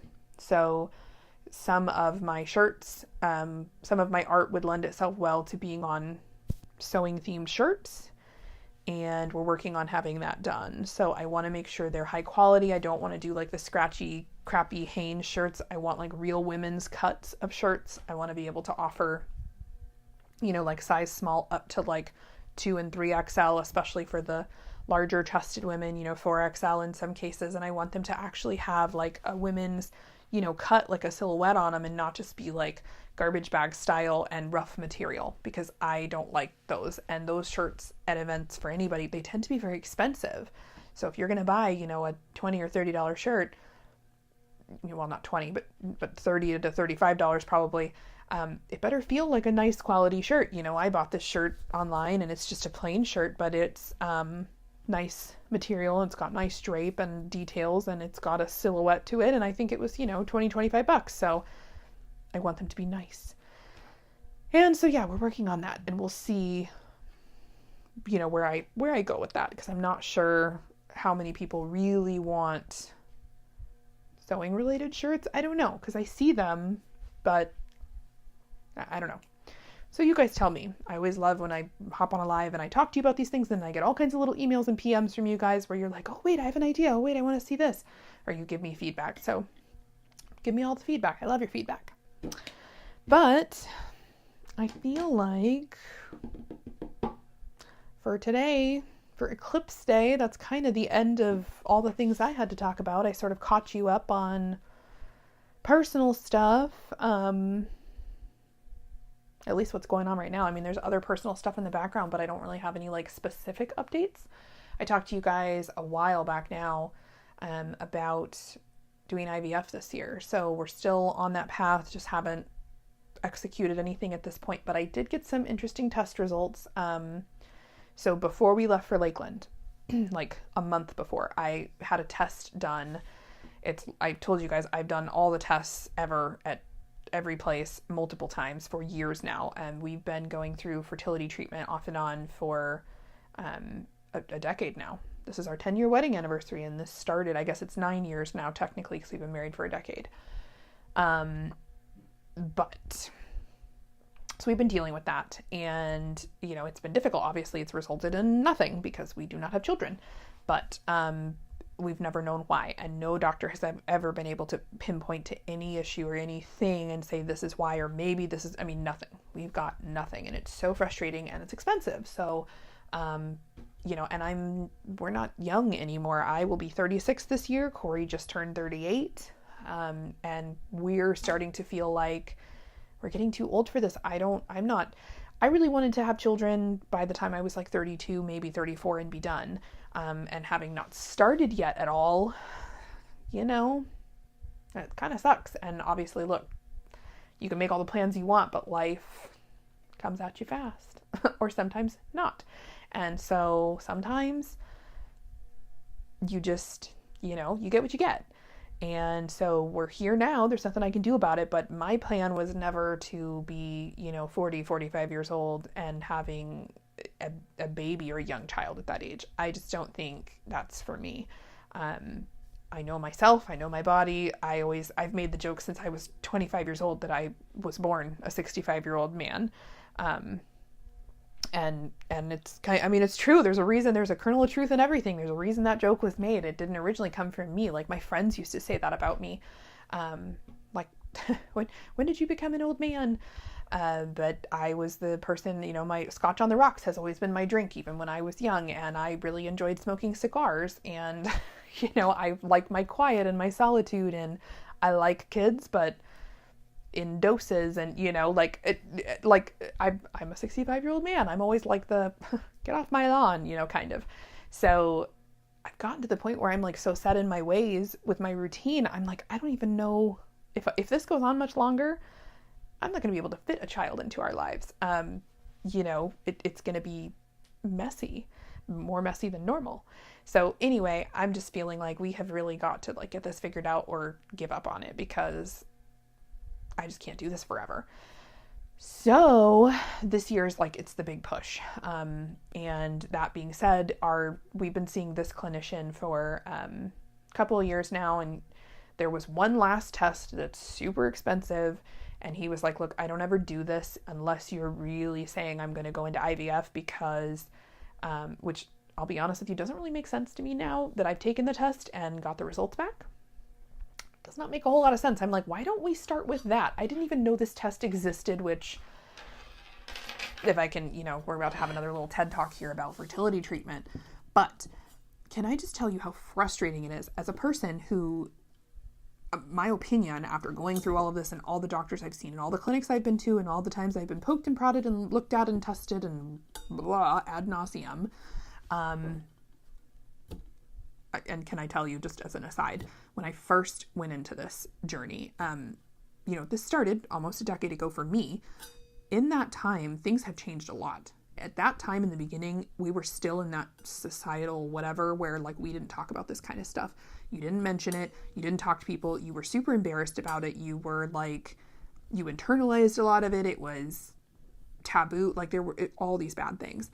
And, it still is like that a little bit, but so much less. Things are so different now. Like the fact that I even feel comfortable, like just saying, like, I'm not embarrassed anymore. When I first went into this whole thing, first of all, I was mortified that I even had to go to one of these doctors and say, like, I'm incapable of doing this thing that naturally happens to pretty much every animal or whatever on the planet, every female animal anyway. And I don't understand why my body doesn't work. And of course, they initially, for the first many years, I got the brush off from every doctor I went to. Oh, it's fine. And I would get these stupid, trite answers and these cliche joke answers. You just need to practice more. Can I tell you how much that makes my blood boil? Making jokes about, well, maybe you're not doing it right. It's not a joke, first of all. Can I just tell you? It's really not. And if you are one of those people who says those things to somebody who is thinking that they're going through infertility issues, or they legitimately know that they have them, I know you mean well. Please don't say them. It's maddening. So I'll just leave that there. But to be told by a clinician, a doctor, that same thing, are you freaking kidding me? Ridiculous and so angering. I have to pay money to come here to see you, and you're literally not going to do a thing for me because you don't think that I know something is up. Are you kidding? Anyway, whatever. And we'll kind of cycle back to that at the end here, because I finally, after 9 years, feel so incredibly vindicated and justified and really just vindicated. I wish that every stupid doctor that I had talked to who said that to me, who brushed me off, who acted like nothing was wrong, who just shoved a bill across the table and said, this is how much IVF is going to cost you. And I went, well, wait a minute. If you don't know what's wrong with me, how can I do IVF? You just want to charge me, at the time, $20,000. You just want to take my money. You don't even know if it's going to work because you don't know what's wrong with me. I wish that I could just put some sort of blast from a mountaintop out there that would reach the ears of those people to know there is actually something wrong, and no amount of just IVF or just take this drug or just practice more was going to fix this. I finally have an answer. Do I know if it's going to work? No, but we have an actual answer. So every time I have gone to a doctor or clinic or whatever, and I have said, run all the tests, do all the things, I want to figure this out, I want answers. They're like, oh, you've already done all the tests. There's no more tests. Nothing else exists. Well, when I tell you the problem with this field, and I don't mean to diminish anybody else's struggle out there, because I know there are plenty of people who are currently struggling, who will struggle in the future, and who struggled in the past. But there is such a, I don't know if you call it a problem or whatever. Here's how this goes. Typically, you don't, end up conceiving within 2 to 3 months time, sometimes up to a year. And that can happen for a number of reasons. Yes, it could be diet. Yes, it could be stress. Yes, it could just be that for 6 months time, your husband was wearing pants that were too tight and his sperm count is a little low artificially. Could be a lot of things. But there are real serious issues, not that those are not serious, that cannot be fixed by just, wearing looser fitting trousers or changing your diet a little bit or whatever. There are like real issues. And the problem is, in America at least, these doctors and clinics, they are run by investors, period. Like, I know that now. They're run by investors. There's a board of investors. They invest all the money in the equipment and the nice building and all the things, and they find a doctor to run it. And the more happy people that doctor can get in the door and out the door faster, the more money the doctor makes and the investor makes. So when you go in there with a real problem, a rare problem, a problem that cannot just be solved by pumping you full of the normal drugs they kind of give everybody, they don't want to deal with you and they don't care. So there's 50 tests they could run, but there's 3 they typically run because they're cheapest and easiest. And they know that a lot of the people who come into these clinics, I'm not going to say they don't have a real issue, but they don't have a real issue. A lot of it is impatience. A lot of it is just kind of bad timing. A lot of it is people not understanding how their bodies work a little bit. And so they just have bad timing, or they're doing things that they shouldn't be doing that don't promote pregnancy. And by just kind of saying, oh, we're going to give you these like 2 and 3 tests. We'll test you. We'll test the, male partner. And then, we're just going to give you these drugs. 9 times out of 10, that works. If you don't have one of these very deep, weird, rare issues, it works. And guess what? You're happy. You pay a whole bunch of money, you get the drugs, you get pregnant, and you're happy. And you leave them a great Google review, and you tell all your friends.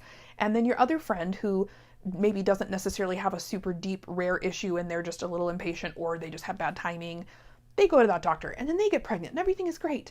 And I didn't really know that's how these clinics worked. Not until many years going into this cycle, when I had talked to people and talked to other doctors and read and found out and really had to dig in. They really herd people in like cattle, and they kind of don't care if you don't get pregnant.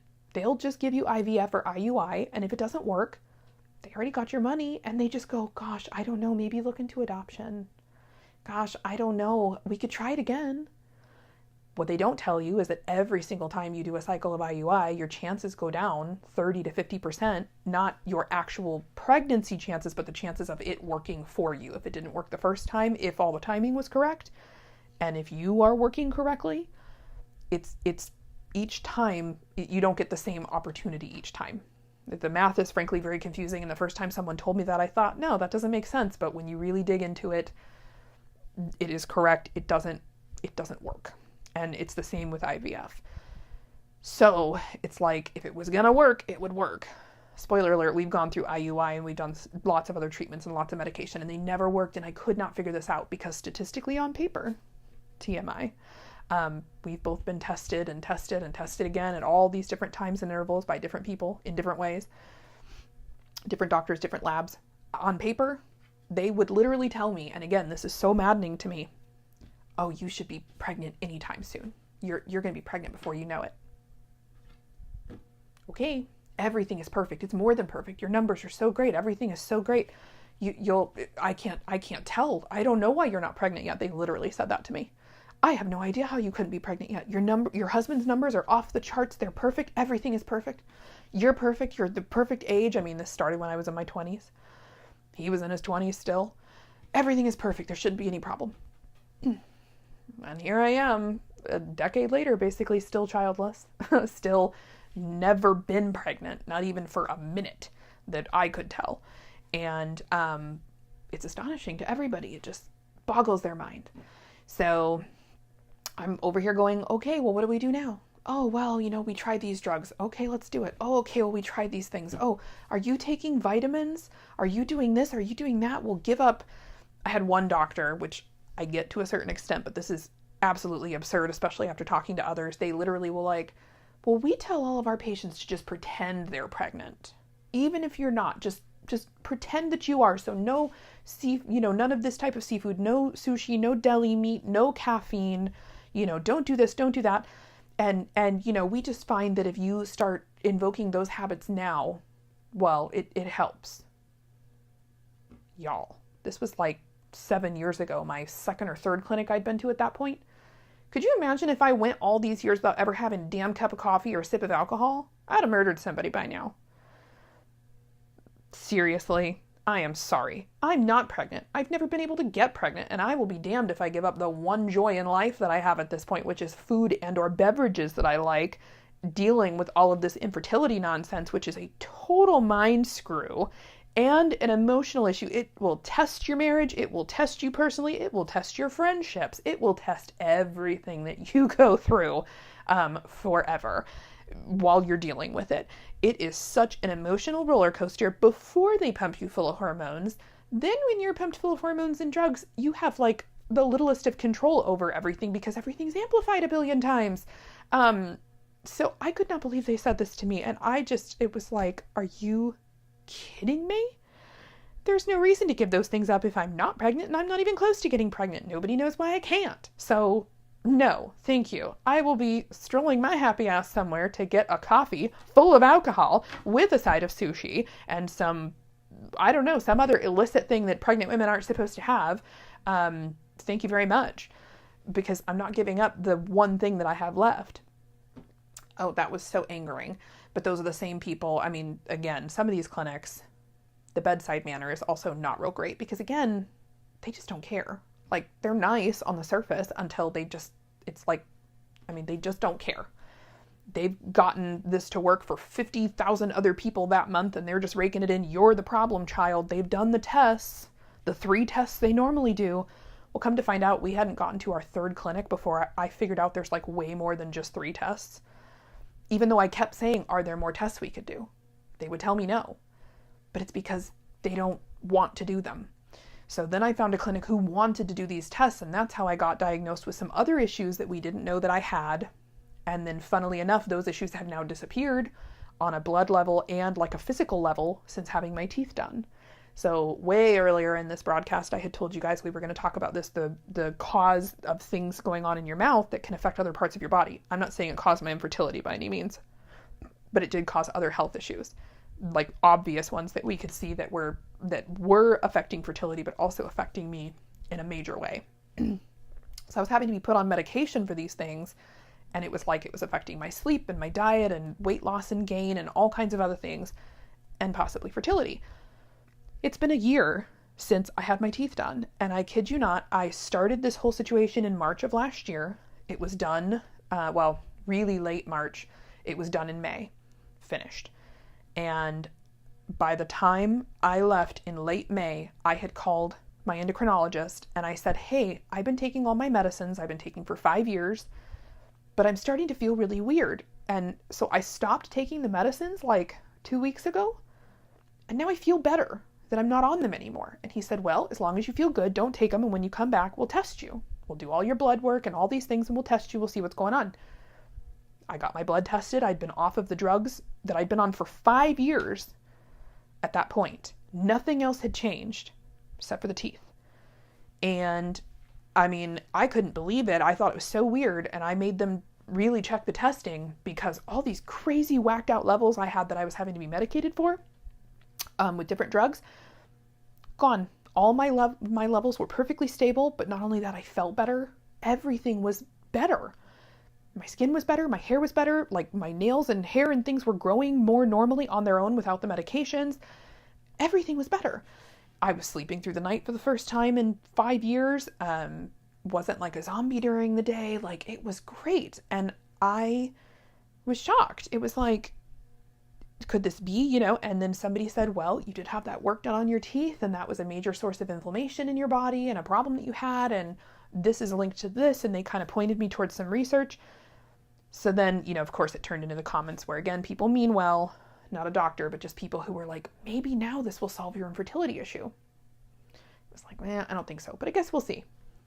Spoiler alert, it didn't, but it did solve a lot of other things. So I'm very grateful that I finally went through and did this. So this is another message to you guys. I've said this before. If you have dental issues, I know going to the dentist sucks. I know it's expensive. I know it's scary. Get it taken care of. Get that root canal. Get those wisdom teeth that are bothering you pulled. Get that thing fixed with your oral health that's bothering you. Get the gum skin graft that you need that your doctor's been telling you, hey, you need to take care of this gum tissue. Seriously, do it. I know it's scary. I know it's invasive. They literally carved all my teeth out. Like, it's a lot, and it's painful, and it's bloody, and it's gross, and it's expensive. For the love of yourself, do it. It's important, because I have been a year now free, completely free of all these medications I was on that had nothing to do with teeth stuff. I feel so much better.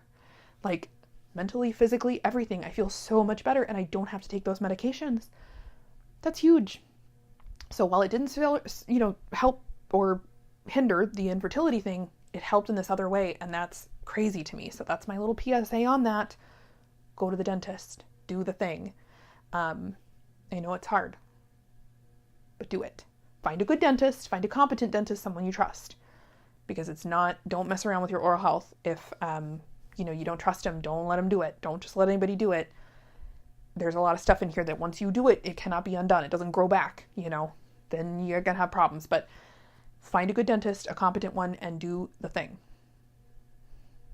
Anyway, but rolling back to all of this. So we did this one last test that, after having just told you all of that, I'm so frustrated we didn't start with that, because it is an expensive test. It tests for like 55 things, and the things it tests for are very weird, rare autoimmune disorders, genetic anomalies, and like other just weird stuff, blood stuff, protein stuff, like the crazy weird side of DNA that we like never look at apparently. I don't know why. They call it a pregnancy loss panel. Well, that's what this doctor called it. And apparently only a few places test like this. I cannot understand, if you're really struggling with infertility for like over a couple of years, why in the hell aren't these doctors giving people this test? This is my thing to you as well, outside of the dental stuff. If you are going through infertility treatment and you have not done a pregnancy loss panel, demand that your doctor do it. If they will not do it, find a doctor who will. It tests for like so many things. And when I tell you, like I said, I feel so vindicated. I mean, I'm mad about it, but I feel vindicated. This was not just I need to take more vitamins. I need to lose 10 pounds. I need to have better timing. I need to practice more. All this garbage people told me for so long that literally is just so angering and frustrating and just makes you want to break down into tears. My body was rejecting this on a DNA level. My body is producing extra antibodies to kill pregnancy. I don't even get to a point where there's any kind of, like, as soon as there's a point of conception, apparently, my body is like, nope, and just decides it wants to just nope on out of there for whatever reason. It does not like it. And so on a DNA level with this test, we were able to find that I have what they call an unnaturally high natural kill antibody. And when that happens, you can't get pregnant. And there's nothing you can do about it. Your body is just that way. It's not crazy rare, but it's pretty rare. And so how they fix this, and the only way to fix this, is through literally giving you infusions right intravenously of drugs that tamp down and hamper your immune system to stop you from doing that. And you have to take the infusions before pregnancy, during pregnancy, up to a certain point when you get to the point of viability. There was no amount of positions, prepping, vitamins, practice, whatever, that was ever going to fix this. It's just something that I do. And crazily enough, I know other people who have suffered from this as well. It's not super rare, but it's kind of rare. It doesn't happen that often. And they too went through 13 years of miscarriages. Now, in their case, it was further along. This person was able to get pregnant and knows that she was pregnant and then could not carry past a very early stage. My stage is probably so early, I have no idea that it's ever happened. Like, we're talking about days, if it's even happened, but they have been able to pinpoint through all of these stupid tests and all of the evidence here that everything looks perfect on paper for both of us. This natural kill antibody situation is supposedly the issue. And I would just like to scream that out to anybody who has ever said something stupid, purposefully or not, to somebody battling actual infertility. Holy crap, there are actual real problems that cannot be solved by giving up coffee or taking prenatal vitamins or whatever other nonsense they're telling you to do when you actually have a real issue. I'm not saying prenatal vitamins aren't good, but they will do you no good if you're not actually pregnant. It's so... I found all of this out, by the way, in the middle of my pneumonia bout that I didn't know that I had at that point. So when I got the email with all the test results and had kind of talked to the doctor, I was like, wait, what? So I have a follow-up appointment to go in and really discuss all of this stuff at length. But they did tell me we can't even do IVF with you until we start you on these infusions, which, by the way, are stupidly, ungodly expensive. And of course, insurance doesn't cover any of it. Why would they? Because, insurance. So we're trying to battle how we're going to deal with that now. And that's kind of what's hampered everything at this point. It's so nice to have an answer. Doesn't mean it's going to work. No, I don't know. I've been told so many times over so many years, this is the thing. This will fix it. And then we do it and we pay for that. And we do this and we do that. And here I am. Full disclosure, at least according to what I've been able to tell or know, I've never been pregnant. I have never been able to conceive at all. But again, nobody knows why. And so supposedly, according to this doctor in this test, he's like, I bet you probably have conceived and it has just been so early you didn't know that your body just was not going to allow it to go. I don't know. I've never seen anything abnormal or had any, such bad situation that has led me to believe that that's been what's happened. But, I don't suffer from irregular cycles. My cycles, I mean, if textbook situation, if they could, they started when I was 13, I've never missed one, not by a minute. I can track it exactly. It's always the same length, same everything. So, I don't suffer from any of those kinds of things. And so again, it was like, well, I don't know why this isn't working. Gosh, golly. Yeah, well, I also don't know. And that's why I'm here paying money to find out. So if you could figure that out, that would be great. And I'm just a little frustrated to know that this test existed. It's not new. I mean, some of the treatment and things are newer, but it's not brand new. I probably could have dealt with this 5 years ago if those doctors had just told me. And maybe they didn't know, but I was not going to any, back alley clinicians. These were people that were voted, the best in DFW. They were, all these crazy accolades and awards, and they're so great and had all these, great reviews. But again, knowing what I know now about how these clinics are run and kind of their prerogative of how things work, at the end of the day, are they helping people? Sure. But if I learned through different groups and talking to other infertility sufferers, if you're the problem child, if you have the rare problem, if you have the problem that can't just be fixed by a round of these quick drugs or this quick test, you kind of just fall into the crack. And that's exactly what we've experienced. It's like at first they're all gung-ho. Yeah, we're going to get you pregnant. It's going to be so great. You're going to have a baby by Christmas. And yet there we are that Christmas, the two of us and our dogs and the cat on Christmas morning, which that's okay. Now I can say those things and think about them without falling into tears. But for many years, that kind of stuff plays in your head. well, you should just practice more. Well, you're going to have a baby by Christmas. Well, you're going to, don't worry, you'll be in the park with all the other moms by next summer. And that gets hard. So I'm finally at a stage where it's still hard, just a different brand of hard, but there were many years that were super rough. And so anybody who's gone through that, and anybody who's currently going through it, if you're in that stage, it gets better. Doesn't get fixed, but it gets better. You get to the point where you can, go out with your friends who just had a baby, and you can, you go through fits. At least I did. At first, I was fine. And then in the middle of it, probably like, I would say 3 years in, it got really tough because I was at that age where everybody I knew that was the same age as me, you kind of, those stages of life, right? Everybody was getting pregnant purposefully and by accident, frankly, around me. And it was like everywhere I turned. I remember there was this one week, and I think I told you guys this before.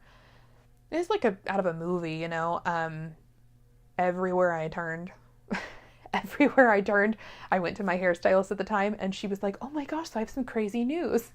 Then she tells me she accidentally, got pregnant. And then I ended up, for a few reasons, switching hairstylists, because frankly, just the service, I wanted to change my hair and do something different, and we weren't really getting where I wanted to go. So like a week and a half later, I had a consult with somebody else, and she tells me that she got pregnant, and then I had been going to a chiropractic massage therapist person, and then she tells me that she accidentally got pregnant. Like literally everyone, and then good friends are all of a sudden, and I wanted to be happy for these people, and I was. I mean, I truly was, but it got to this point where it was like, okay, this is like some kind of sick joke from above at this point. Enough, does every single person. And for about 2 years, because you're in that stage of life, right? So like every single person, it's just what happens. It's the timing. And so that was rough, I tried to grin and bear it. And I will just tell you again, if you're in this season and you're going through it, it's okay to not go to the baby shower. It's okay to just send the gift, and it's okay to cry while you write out the card. It doesn't mean that you don't love that person or you're not happy for them. It just means that, they're getting that thing and you want it too, and it's not working for you, and you're sad about it, and they're big feelings. So have the feelings, because I think for so long I tried to like choke it down, and then came I feel bad about this thing, right? And then I guilted and shamed myself, to like, well, you must be this terrible person because your friend or your coworker or your colleague got pregnant, and yeah, you got them a baby gift, or you made them this quilt, and you did the card, and you did all the things, but you were sad. And so that must mean, oh, you're a terrible person. Like I had all these weird internalized, because again, all this stuff is so taboo at the time, especially. And then it was like, it took a weird turn. And so now not now, but then I was at that point where it was like, oh my gosh, well, does that make me some kind of a horrible monster? Like a baby is a happy thing.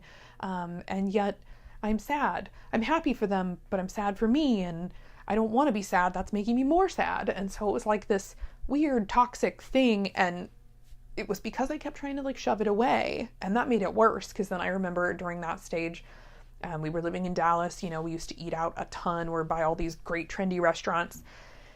And, oh gosh, this must have been like 2016, 2017-ish.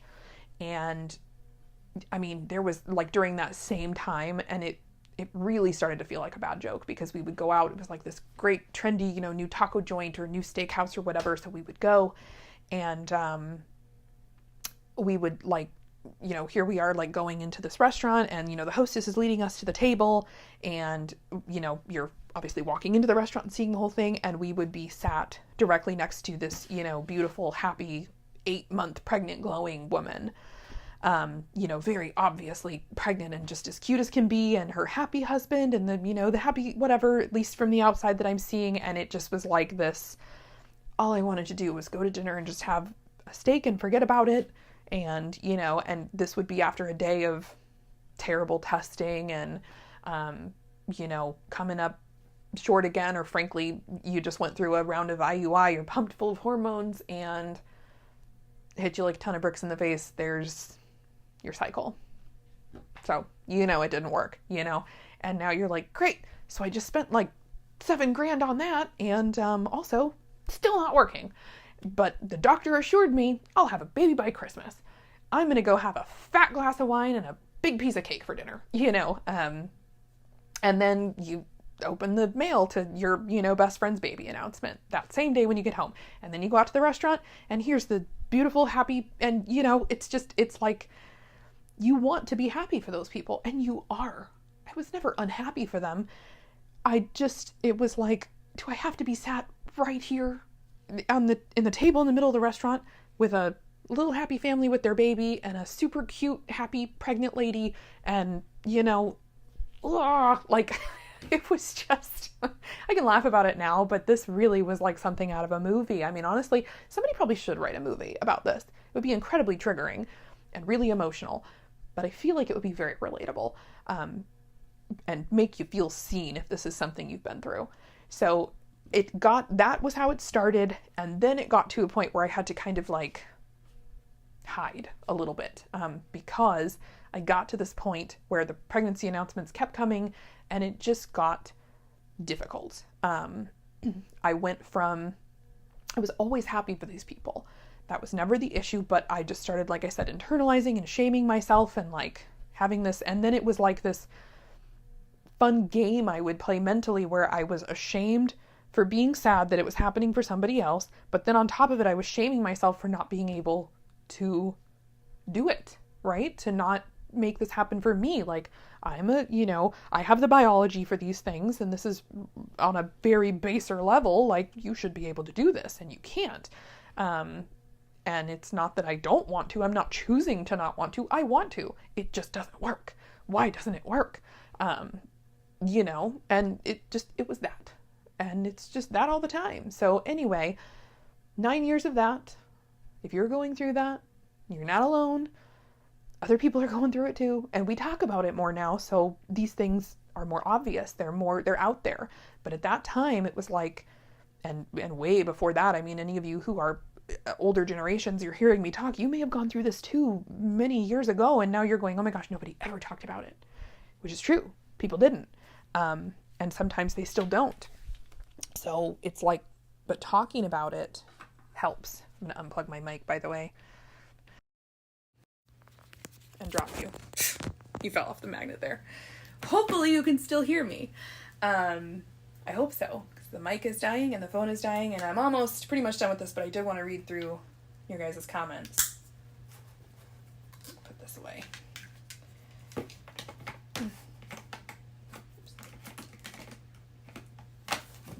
Okay, hopefully you can hear me. Sorry about that. Let me plug this in. We can finish this one up. I see there's still, a number of you on here. Of course, this is going to tip. I bought this phone case, by the way. Fun. I bought this phone case. Ay. In a nutshell. I bought this phone case. It is really pretty, but it's really thick silicone because I drop my phone all the time. So, since I drop my phone all the time, anyway, I have a thick case. It doesn't magnet onto stuff super well, and that's why it was just falling off and being annoying. But anyway, I pretty much just caught you up on the who, what, when, where of all that kind of stuff. So at this point, we are at a stage where we're just trying to get through the last of this. And I did pretty much decide that at this point, if we do all these infusions and all these things, and then, go through the IVF and do all that, not if, but when, because it is going to happen. I'm trying to be optimistic, but also after, again, I also got a lot of that in the beginning of this. And so through all those things I was just talking about, all that internalized like shame and all the things, and then you get people just saying things like, oh, don't worry, I'm sure there's nothing wrong, and they're trying to be reassuring. I get it. But when you know it's like not working and it hasn't worked for so long and scientifically there's all these things, you know, it can feel like that's a dismissive, right? Like, I'm here saying there's a problem. And instead of saying, it sounds like there is a problem and I hope you find the solution, and if you want, I, you know, will help you research, or I know a doctor I could recommend, or just an I'm sorry that's happening, it can feel really dismissive for somebody to say, oh, don't worry about it, it'll happen in no time. I know nobody means to be that way necessarily, but that's how it feels. Anytime you have a problem and somebody just goes, don't worry about it. Think about how that makes you feel, right? It feels very like, cool, thanks for listening, and I appreciate it. So after, you know, again, 9 years of that, it just gets hard, and it compounds. All of these things that go into the issue, the core issue is that there's an infertility problem. Everything else added on top of it is a comorbidity that just makes the situation harder. And some of those are internal, some of them are external, and then combine it all together and you get a nice little, like, shame and doubt and sadness, emotional depression souffle. You know, it just sucks. So, you know, again, what I hope to achieve, obviously I want it to work, but if it doesn't, and I heard so much of that throughout the years, well, you just have to be optimistic, as if my lack of optimism after being poked and prodded and tested and all these things, you know what I mean? Yeah, at a certain point you start to become a little more realistic. It's less about optimism and more about just the scientific fact and some of the other factors in here going, look, you can only be so optimistic when you have to also start looking at the realistic side, because being too optimistic, it just sets you up for disappointment all the time when this isn't working. So, you know, that's one of those things where it's like, you just, you know what I mean? You try to, middle of the road. Optimistic, want it to work, hope it will work, really hoping this is the kind of, you know, the thing, and it'll all have been worth it. And if not, I look at it as, I know a lot now that I didn't know, which is nice, but also not nice.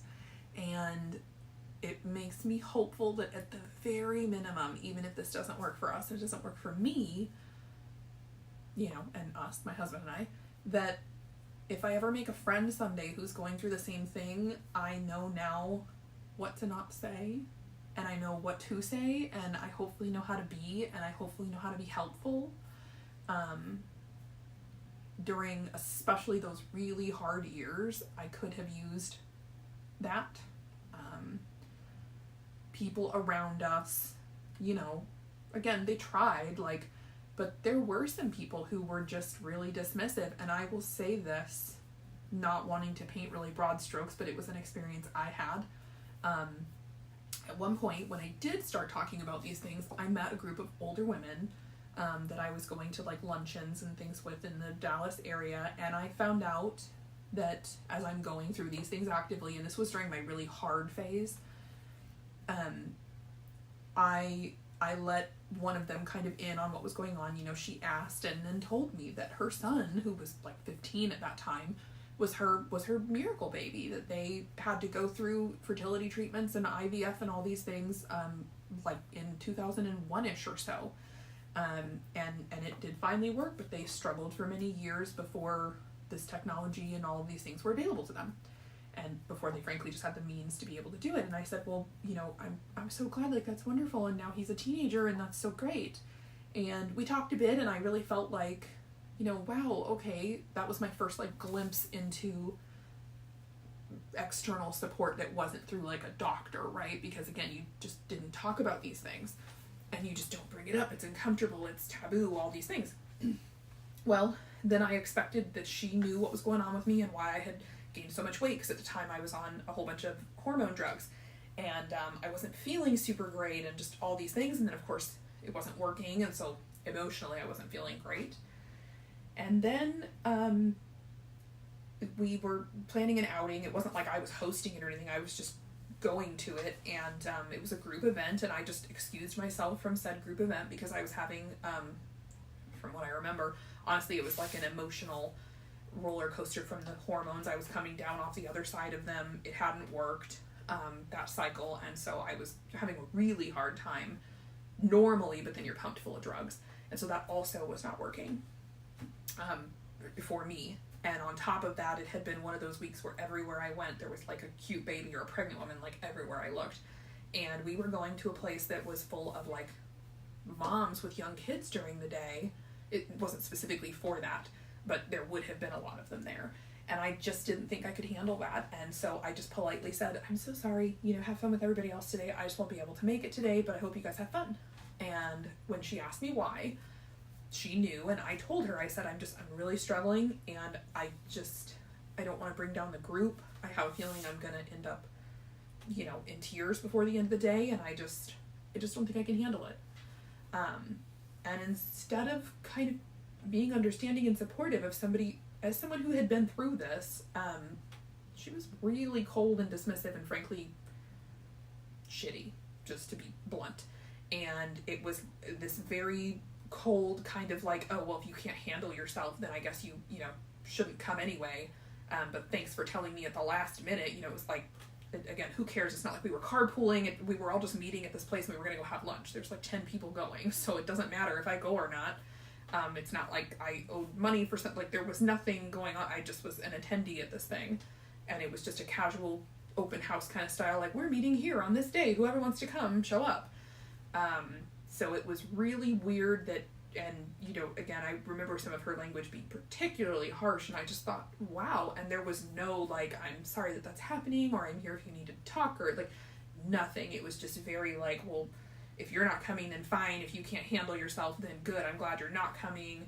I don't want to deal with that. We don't, whatever. And I was just like, oh, I gave that situation another couple of chances, and then I had talked to a friend who also had gone through the same thing at that point, and she was closer to my age, and she said, I will tell you right now, I joined a lot of Facebook groups and other things to kind of like find people to talk to, and I'll tell you, the people who went through infertility and came out the other side with a child after the fact were some of the most dismissive people. I don't know why that is, but I experienced that several more times throughout my journey, and that's why I say, if nothing else, I really hope that I learned how to not be, because I don't ever want to intentionally hurt somebody else and make them feel worse when they come to me about something. That hurts me. If I even think that's what happens, I internalize that so bad and think like, oh my God, I hope what I said like didn't hurt that person or affect them or whatever. I mean, I'm like awake at night thinking about it all the time for years, literally. So it's like at the bare minimum, at least I went through all of these things, so hopefully I don't have to put somebody else through that. But I'd like to earn a better reward for all of this. I would like to, but we'll see. I joke around all the time because a sense of morbid sense of humor gets me through life at this point. But I joke around all the time that like, I don't want a boat, but like if we can't have a kid, I'm like, fine, all the money that we would have spent on this, like let's go buy something ridiculous and name it, college fund or instead of kids or something like that, because just because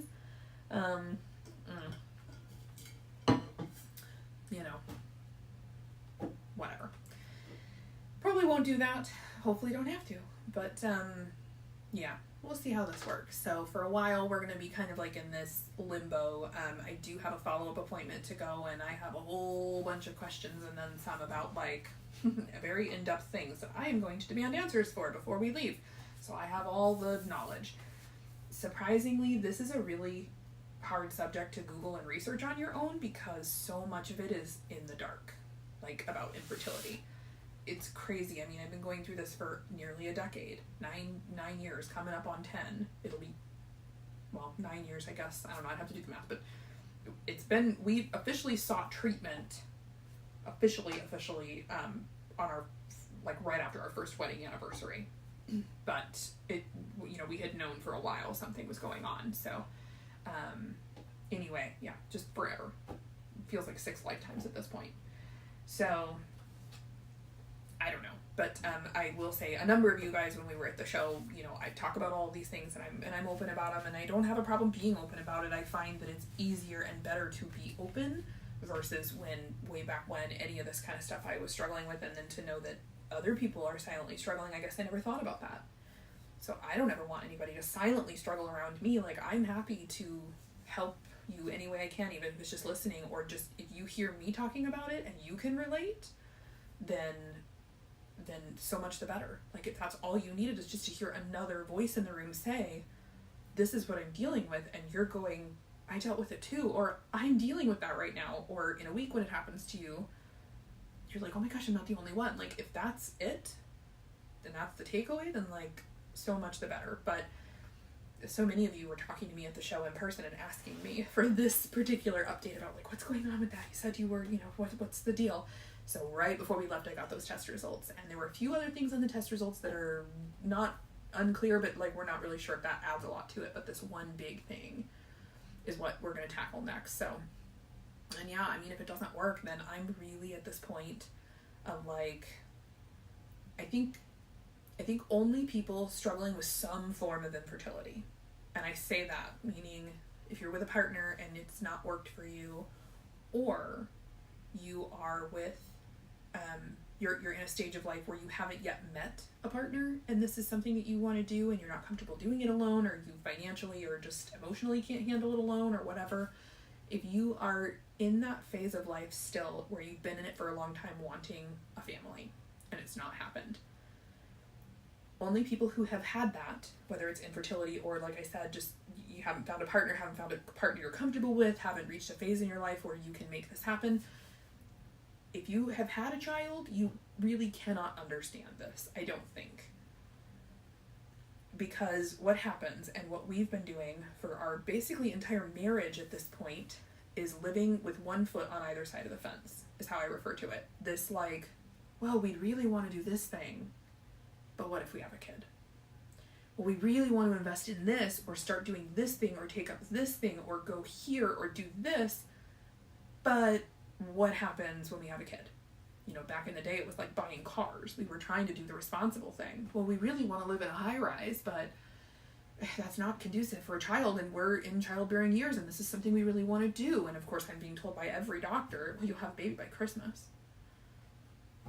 You'll be pregnant no time. So I'm making these decisions, these big life decisions, buying real estate, buying a car, where am I going to move to? What are the, I'm looking at things that only people who have children really care about, or are planning on having a family, right? So it's like, I'm looking to buy a car. I could have bought a two-seater. I could have bought a two-seater convertible, and I wanted to. I really wanted that thing, but that's irresponsible because I'm being told I'm going to have a baby by Christmas. I should really buy this mid-sized SUV. I've been driving mid-sized SUVs my whole life. I haul stuff and I get groceries and I do all kinds of things, but it's like, I laugh about that. That's like a silly thing in my head. But again, when you're going through infertility treatment and you're driving to your 4th, 5th, 10th appointment in 6 months, and you're pumped full of hormones, and you look in your rearview mirror and you see an empty back seat, like, there is no amount of preparation or advice or like anything that can prepare you for the emotional swell of that, especially when you are pumped full of hormones. And you just bought this stupid vehicle because, your lease was up, or you traded it in, or whatever, to do the responsible thing. And instead of getting the car you really wanted, you made the responsible choice for this imaginary life that like hasn't happened. And again, spoiler alert, didn't happen for a long time. At the time, you didn't know that. And you're being optimistic. And so you really wanted to put the offer in, on the high-rise apartment, or the, 3-story condo thing in downtown, but you didn't because the schools aren't good. But you really wanted to live there because it's, close to this and it's close to that, and it's all these things that are not really conducive to like family and kids. But you really wanted it, and you were in a stage where you could afford, or you could do that. Now it's like, well, the opportunities kind of passed me by, or the market is shit, or now it's too expensive, I can't afford it, or whatever. I'm not gonna lie, we ended up moving into this house for that exact reason. 3 years ago, I was being assured by that current doctor, 4 years ago now, excuse me. Baby by Christmas. We've got you on these meds now, and we did this testing, and this is the issue. This is it. And so we were living in a place that we loved, but it didn't have good schools. And so if you wanted to send your child to school there, you had to go private because the schools are just absolutely terrible, like real terrible. And frankly, kind of unsafe. Like, it was an area that as an adult I was fine, but I felt pretty unsafe about, like, even having a kid, and I felt like having a baby there would make me a target, and all these things. And so when we went house hunting, it was like, well, this is a great place, it's got the best schools, it's safe, it's quiet, it's all these things. And it is. That's boring. And there's no good trendy restaurants out here, and there's, it's just a different life. I live in, minivan, mom, suburbia, central, and I am not that person. Like, I don't fit into that because I'm not in that life. I would love to be in that life, but I'm not. So it's fine, but now we live here, and it's been 4 years, and I was assured when we started building this house a year before living here, so almost 5 years ago now, that doctor, no, we're going to fix it. It's going to be perfect. You're going to be pregnant and it's going to be great. And literally the panic was, and she told me, like, do you have all these things? Like, whatever. And I said, well, no, we live in a 3-bedroom, 1-bath, 1,000 square foot house. And one of the rooms is my husband's office. The other one is like my, kind of hobby room. And it's like 8 by 8. It's tiny. It's a great house for 2 people, but it's not conducive to a family. And we have 2 dogs and a cat. And it's not in a real great neighborhood for kids. And she was like, well, I guess you better start planning, and that was kind of a joke, but we were looking to move. And instead of buying the house that I really wish we would have, because my heart was in it, you guys know I really love DIY, I really wanted to remodel this house. It needed it. Hadn't been touched since the 70s and was not, well, it had been touched in bad ways, put it that way. It needed help. And I really wanted to buy that house, and had we done it, oh my gosh, that house would be worth probably $1.8 million today, just from being remodeled in that neighborhood. That's without all the crazy COVID prices. But we didn't, because I was like, oh, if we do this, we're going to be in this house for 10 years at least, and we'll be remodeling it, and remodeling is a bad choice to do right now if we're going to have a baby. And I gave up my passion for this thing that was supposed to be happening, and we finally found the problem, and I was trying to be optimistic. It is what it is, I'm here now, can't do anything about it, but I do think about that often. I think about the car that I gave up that I really loved, that, it was a little and sporty and fun and worked great for me, but it wasn't conducive to this thing that was supposed to be happening. And so it's like, I'm so tired of living my life 1 foot on either side. We bought it's not a timeshare, but essentially a timeshare in Florida that we, go to, and when we bought it, it was like, well, you're in it for the long haul when you buy it. It's really hard to change. You can't just change it. So we bought it with the idea that there would be family, because we couldn't just buy what we wanted for just the 2 of us, because then we'd be stuck. And then what do you do? So we made this decision years ago now. It's just that all the time. It would be really nice to not have to do that. And if you already have kids, or you plan to have kids, and then you had them at whatever point, you don't live like that anymore, because once you have the kids, you can't really go back.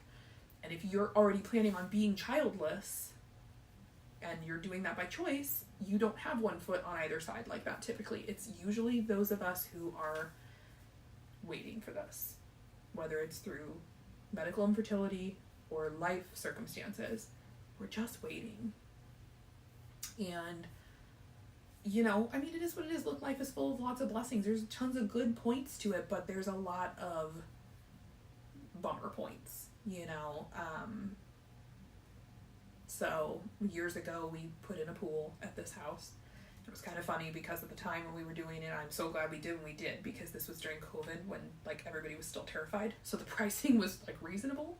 It was expensive, don't get me wrong, but it was reasonable. Now, if we tried to do it, it would seriously, the same pool would be $70,000 more. I mean, like, hugely more, like, unreasonable. So I'm really glad we did it when we did, but I had proposed to Corey, like, I kind of made this joke about getting a pool, and we had just kind of had another failed round of fertility stuff, and I kind of said, like, oh, I've always wanted a pool. I love being out in the sun. That's my thing, and the doctor had told me at the time all those issues I was suffering, one of which from the mouth stuff, we found out later, I was horribly vitamin D deficient, even though I gardened outside all the time and was out in the sun plenty. So he said, you do need to get more sun, you need to get more physical activity, it would be good for your mental health, you still have to take some of these different drugs and things, but this will help. I made a joke that like the doctor prescribed getting a pool, and Corey kind of thought about it. He was like, well, you know, we could do it. You know, it's going to be expensive and it'll kind of set us back in some ways financially. You know, we'll have to make some choices. And again, at the time, we were still in the middle of all this stuff, not knowing what was going on. And he kind of made the joke like, we could spend that money on IVF. And I said, yeah, but at least if I spend the money on a pool, at the end, I'm guaranteed to get a pool. Because I can't tell you how many other medical procedures and how many times we spent on IUI drugs and other courses of drugs, and it's not worked. So that's why I've been hesitant to do actual IVF. And I'm really glad knowing what I know now, because if I had gone through IVF, it wouldn't have worked. Not without these infusions that I have to get. So it's totally crazy to me now that I'm like, I'm really glad that I said no. Because I cannot tell you, just like with my mouth and the situation going on there, how many dentists didn't even bother to tell me what was wrong, or they didn't even have a theory, but they slid me a bill across the table and said, well, this amount of money, I'll fix it for you. Okay, well, can you tell me what's wrong first? They would literally say, well, I don't know, but if we replace this stuff, it'll probably fix it. We're talking about $20,000 in dental work. I'm not going to spend that if you can't even give me like a plausible explanation as to why I've been having all these issues all these years. Like, same thing with this IVF and fertility stuff. I just refuse to just like throw cash at it for no reason when it's not going to work. And now I know a big reason why it hasn't been working. Like, I have an actual answer, something to point to. While it's not a baby, it does keep me a little warm at night, like knowing, hey, there's an actual answer and it wasn't all in my head. So anyway, again, this is just directly, I mean, it's directed at anybody, but specifically those of you who've gone through this or are going through it. Like, I'm telling you, some of the things get better, some of it just gets different with time, but it's more manageable. And I hope so much that if you're seeking an answer, you get the answer, even if it's one you don't like. I feel so much better now having this answer.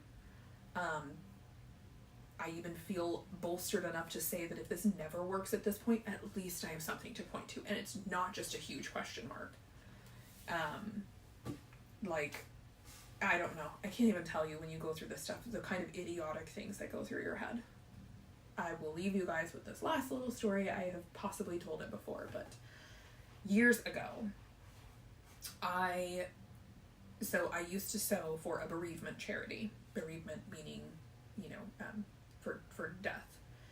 And sometimes families, even when they go through an entire pregnancy, still have to deal with the loss of that child early on. There is a lot of things, infant loss awareness, that people also don't talk about because it's hard, it's scary. People don't want to think about that because, you know, you want to live in a world where that doesn't happen, but it does happen. And I will say this quickly to those of you that has happened to. I see you, and while I don't necessarily know exactly what that feels like, I spent many, many years sewing for this bereavement charity, and I still support them, because I think what they do is really important. I think it's important to talk about those children, because even though they didn't live a long life, they still existed.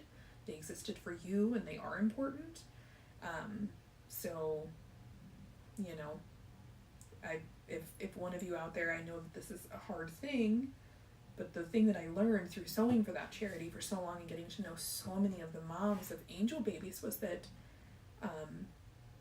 they wanted to talk about their babies, but people didn't know what to say. They didn't know what to ask. And I didn't know that. I assumed, you know, it's like, oh, I don't want to bring it up, but you do want to bring it up because that baby lived. They were your child. They are your child still. And they may not be earthside at this point and with you, but they still were there and they did matter. So, and they matter to me. I mean, it's a tough thing in life that nobody wants to talk about, those tough things. But this is one of them. And, you know, it's sad that anybody has to deal with it, but people do. And it's much like infertility, it's a taboo thing. It's off the limit and people are uncomfortable because they don't know what to say. And I don't have all the answers about it necessarily, but I learned so much talking to those moms and getting to know these families that, you know, and why they would say things like, well, I have 3 children here, but I'm a mom of 4 or mom of 5 or 6 or 7. And that was a really eye-opening thing for me. I learned about all of this through a friend who lost a set of twins. And, she still, obviously gave birth to them, but she did not get to live a life with them. And, obviously that was hard. And that was right prior to my actual infertility stuff. But it was still tough nonetheless, and it was tough to support my friend through that, and really hard to watch her go through that and everything that happened subsequently after. But I started sewing for that charity for her. She was given an item when she left the hospital that, that way she didn't have to go home empty-handed. And that, to me, was such a blistering a brand on my heart, because that was something I had never thought about at that age. I was like 25 at the time, 24, and when that reality was presented to me through the eyes of my friend, through like her sadness and her experience, it was like, oh my gosh, this happens, and this is like a thing, and what do you even do? And nobody talks about this. How do you prepare? You really can't. What happens now? And that brand has never gone away for me. I spent many years sewing on behalf of her, and then I kind of transitioned over to a different charity and was still, doing it in memory of her and her girls, but for other people who didn't have the opportunity, and that was how I taught myself how to sew. It was making these very teeny tiny little quilts for these very small bodies, so that they could be buried with dignity, because when these babies are born, they're typically the size of smaller than the palm of your hand, or about a little larger. I mean, not always, but it's much easier to find clothing for a full-term child than the younger ones, and their bodies are so fragile. The story that I was told by the gal who started the latter charity I started sewing for, her son, she also had twins. She lost one of her 2 with the same thing that my friend, how she actually lost both of her twins, the same disease, the same medical issue. And so that was kind of crazy to kind of stumble upon her and kind of make that acquaintance and all of that, because the medical issue that they had is kind of rare, and not crazy rare, but rare enough. And so to find 2 people that were in my sphere was nuts. But anyway, when she had to bury one of her sons, she said that they couldn't find anything for him. The only thing that they could find that was small enough, and obviously he was a boy, was doll clothing, and it was a light colored doll dress that kind of resembled a christening gown almost. So it was passable, but she didn't love that, and it was really hard to dress him because he was so small and so fragile. So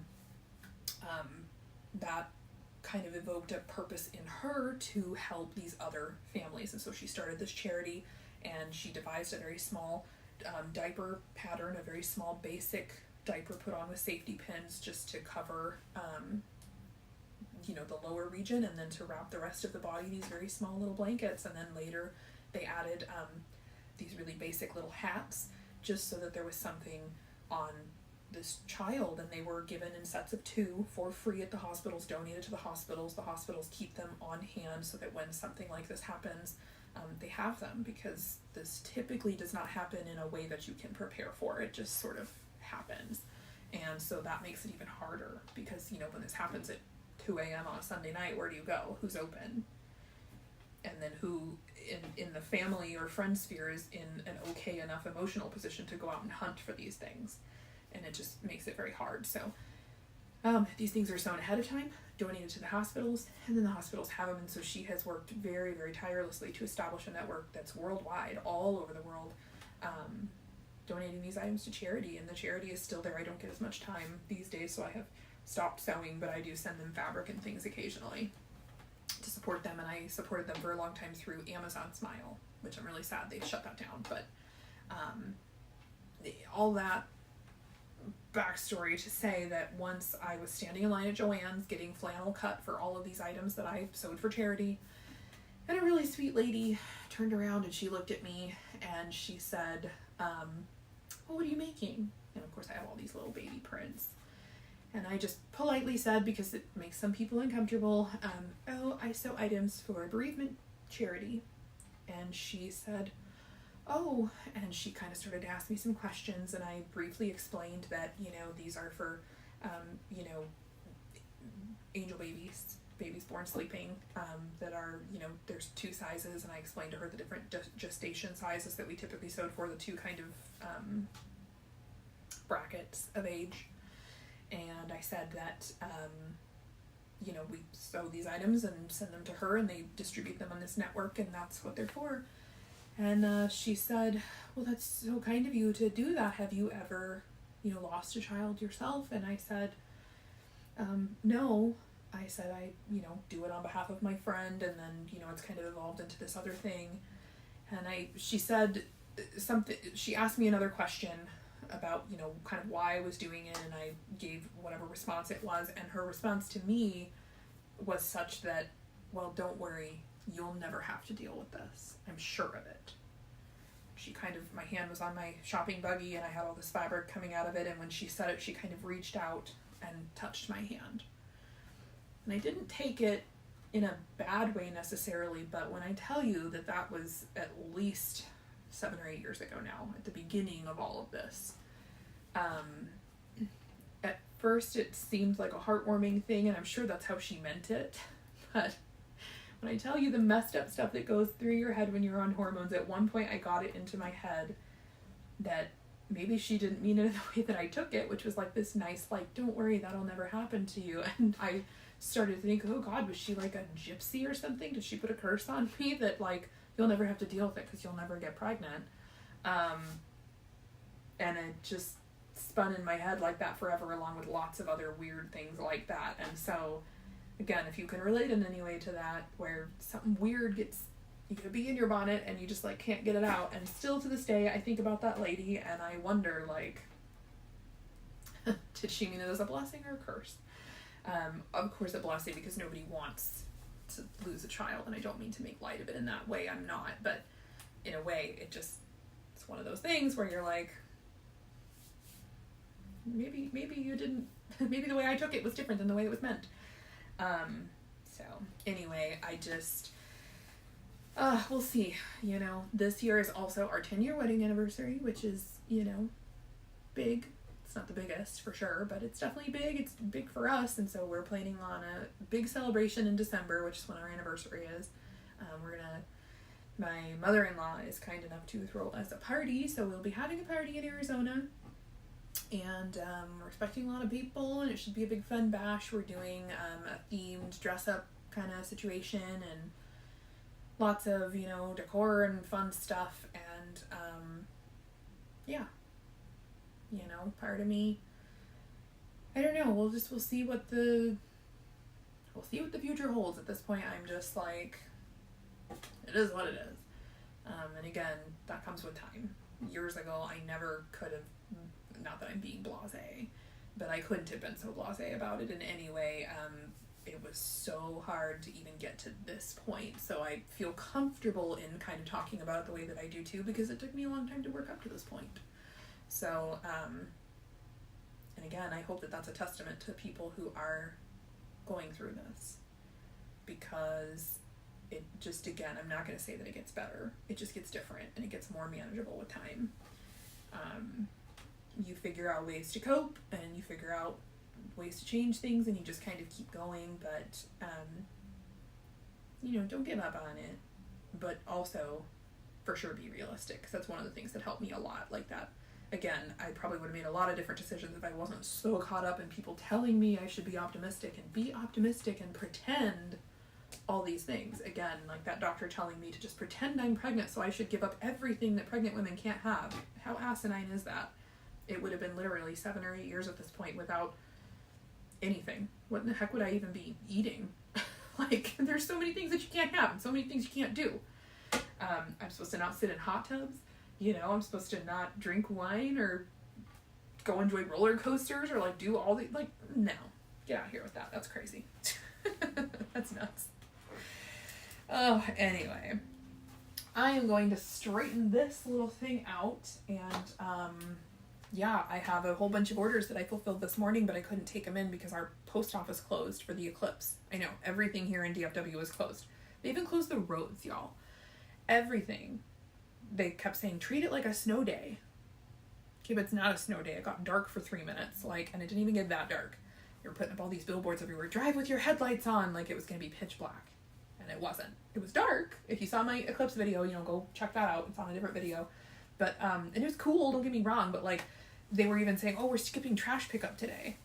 Why? Like, even do a half day, but, like, the eclipse didn't happen till, like, 1:45. Not really a reason, in my opinion, to, like, get behind on all the things. So I fulfilled all the orders. If you placed an order, I fulfilled them. And I'll continue fulfilling if there's been any placed this afternoon. I like to stay up to date on those, but I couldn't take them into ship today, so they will go first thing tomorrow. I did not know that the post office would be closed. And then I think you guys have my clock. I'm like looking around, like, where's the time? I think it's almost dinner time. So I'm gonna go figure out what I'm gonna cook and clean up my mess in here and keep on trucking. So I hope to see you guys later. It was super good to catch up and chat just because it's been a while. I haven't been here. I haven't had time. And last month I didn't have a voice the whole time. So anyway, it was super good to see you all. I'm going to take a quick peek at the comments. Roberta. Hi, Roberta. Yes, we will be at Dallas OSQE. I will publish this so people can go back and watch and scrub through. But we talked about at the beginning all the places that we have been and all the places we are going. And then I talked about new product. And then I talked about a whole bunch of personal stuff in that order. So you can kind of pick beginning, middle, or last if you don't want to watch the whole thing. So anyway, we will be there. And Tammy said, I'm so excited my webbing arrived today and I love it. Thank you very much, Tammy. I'm very glad that you like it. I remember most of the orders because I packed them all myself, but I remember your orders, so I'm very glad that you love it. And I hope you create nice things. Yeah. I got some work to do on some other stuff, so I'm gonna go do that. But it was really nice to chat with you guys, and I am yeah, hopefully you can go back and watch this. Sorry some of you joined at the end. I know that's kind of happens. And Cynthia said, thank you for sharing your story, sending you a big hug. Thank you, Cynthia. Appreciate it. Always appreciate all the hugs. Speaking of which, Roberta, you will be in Dallas, so I'm expecting my hug. I always get a hug from Roberta at all the events I see her at. I like hugs from all you guys, so I am a reformed not hugger. I didn't grow up in a hug household, and then I dated my husband, and he comes from a hug household, which was really weird to me. And now I've been reformed. I've been fixed, so I'm a big hugger. So anyway, always hugs. I will see you guys later. I'm going to publish this, and you can go back and watch it. Have a good night.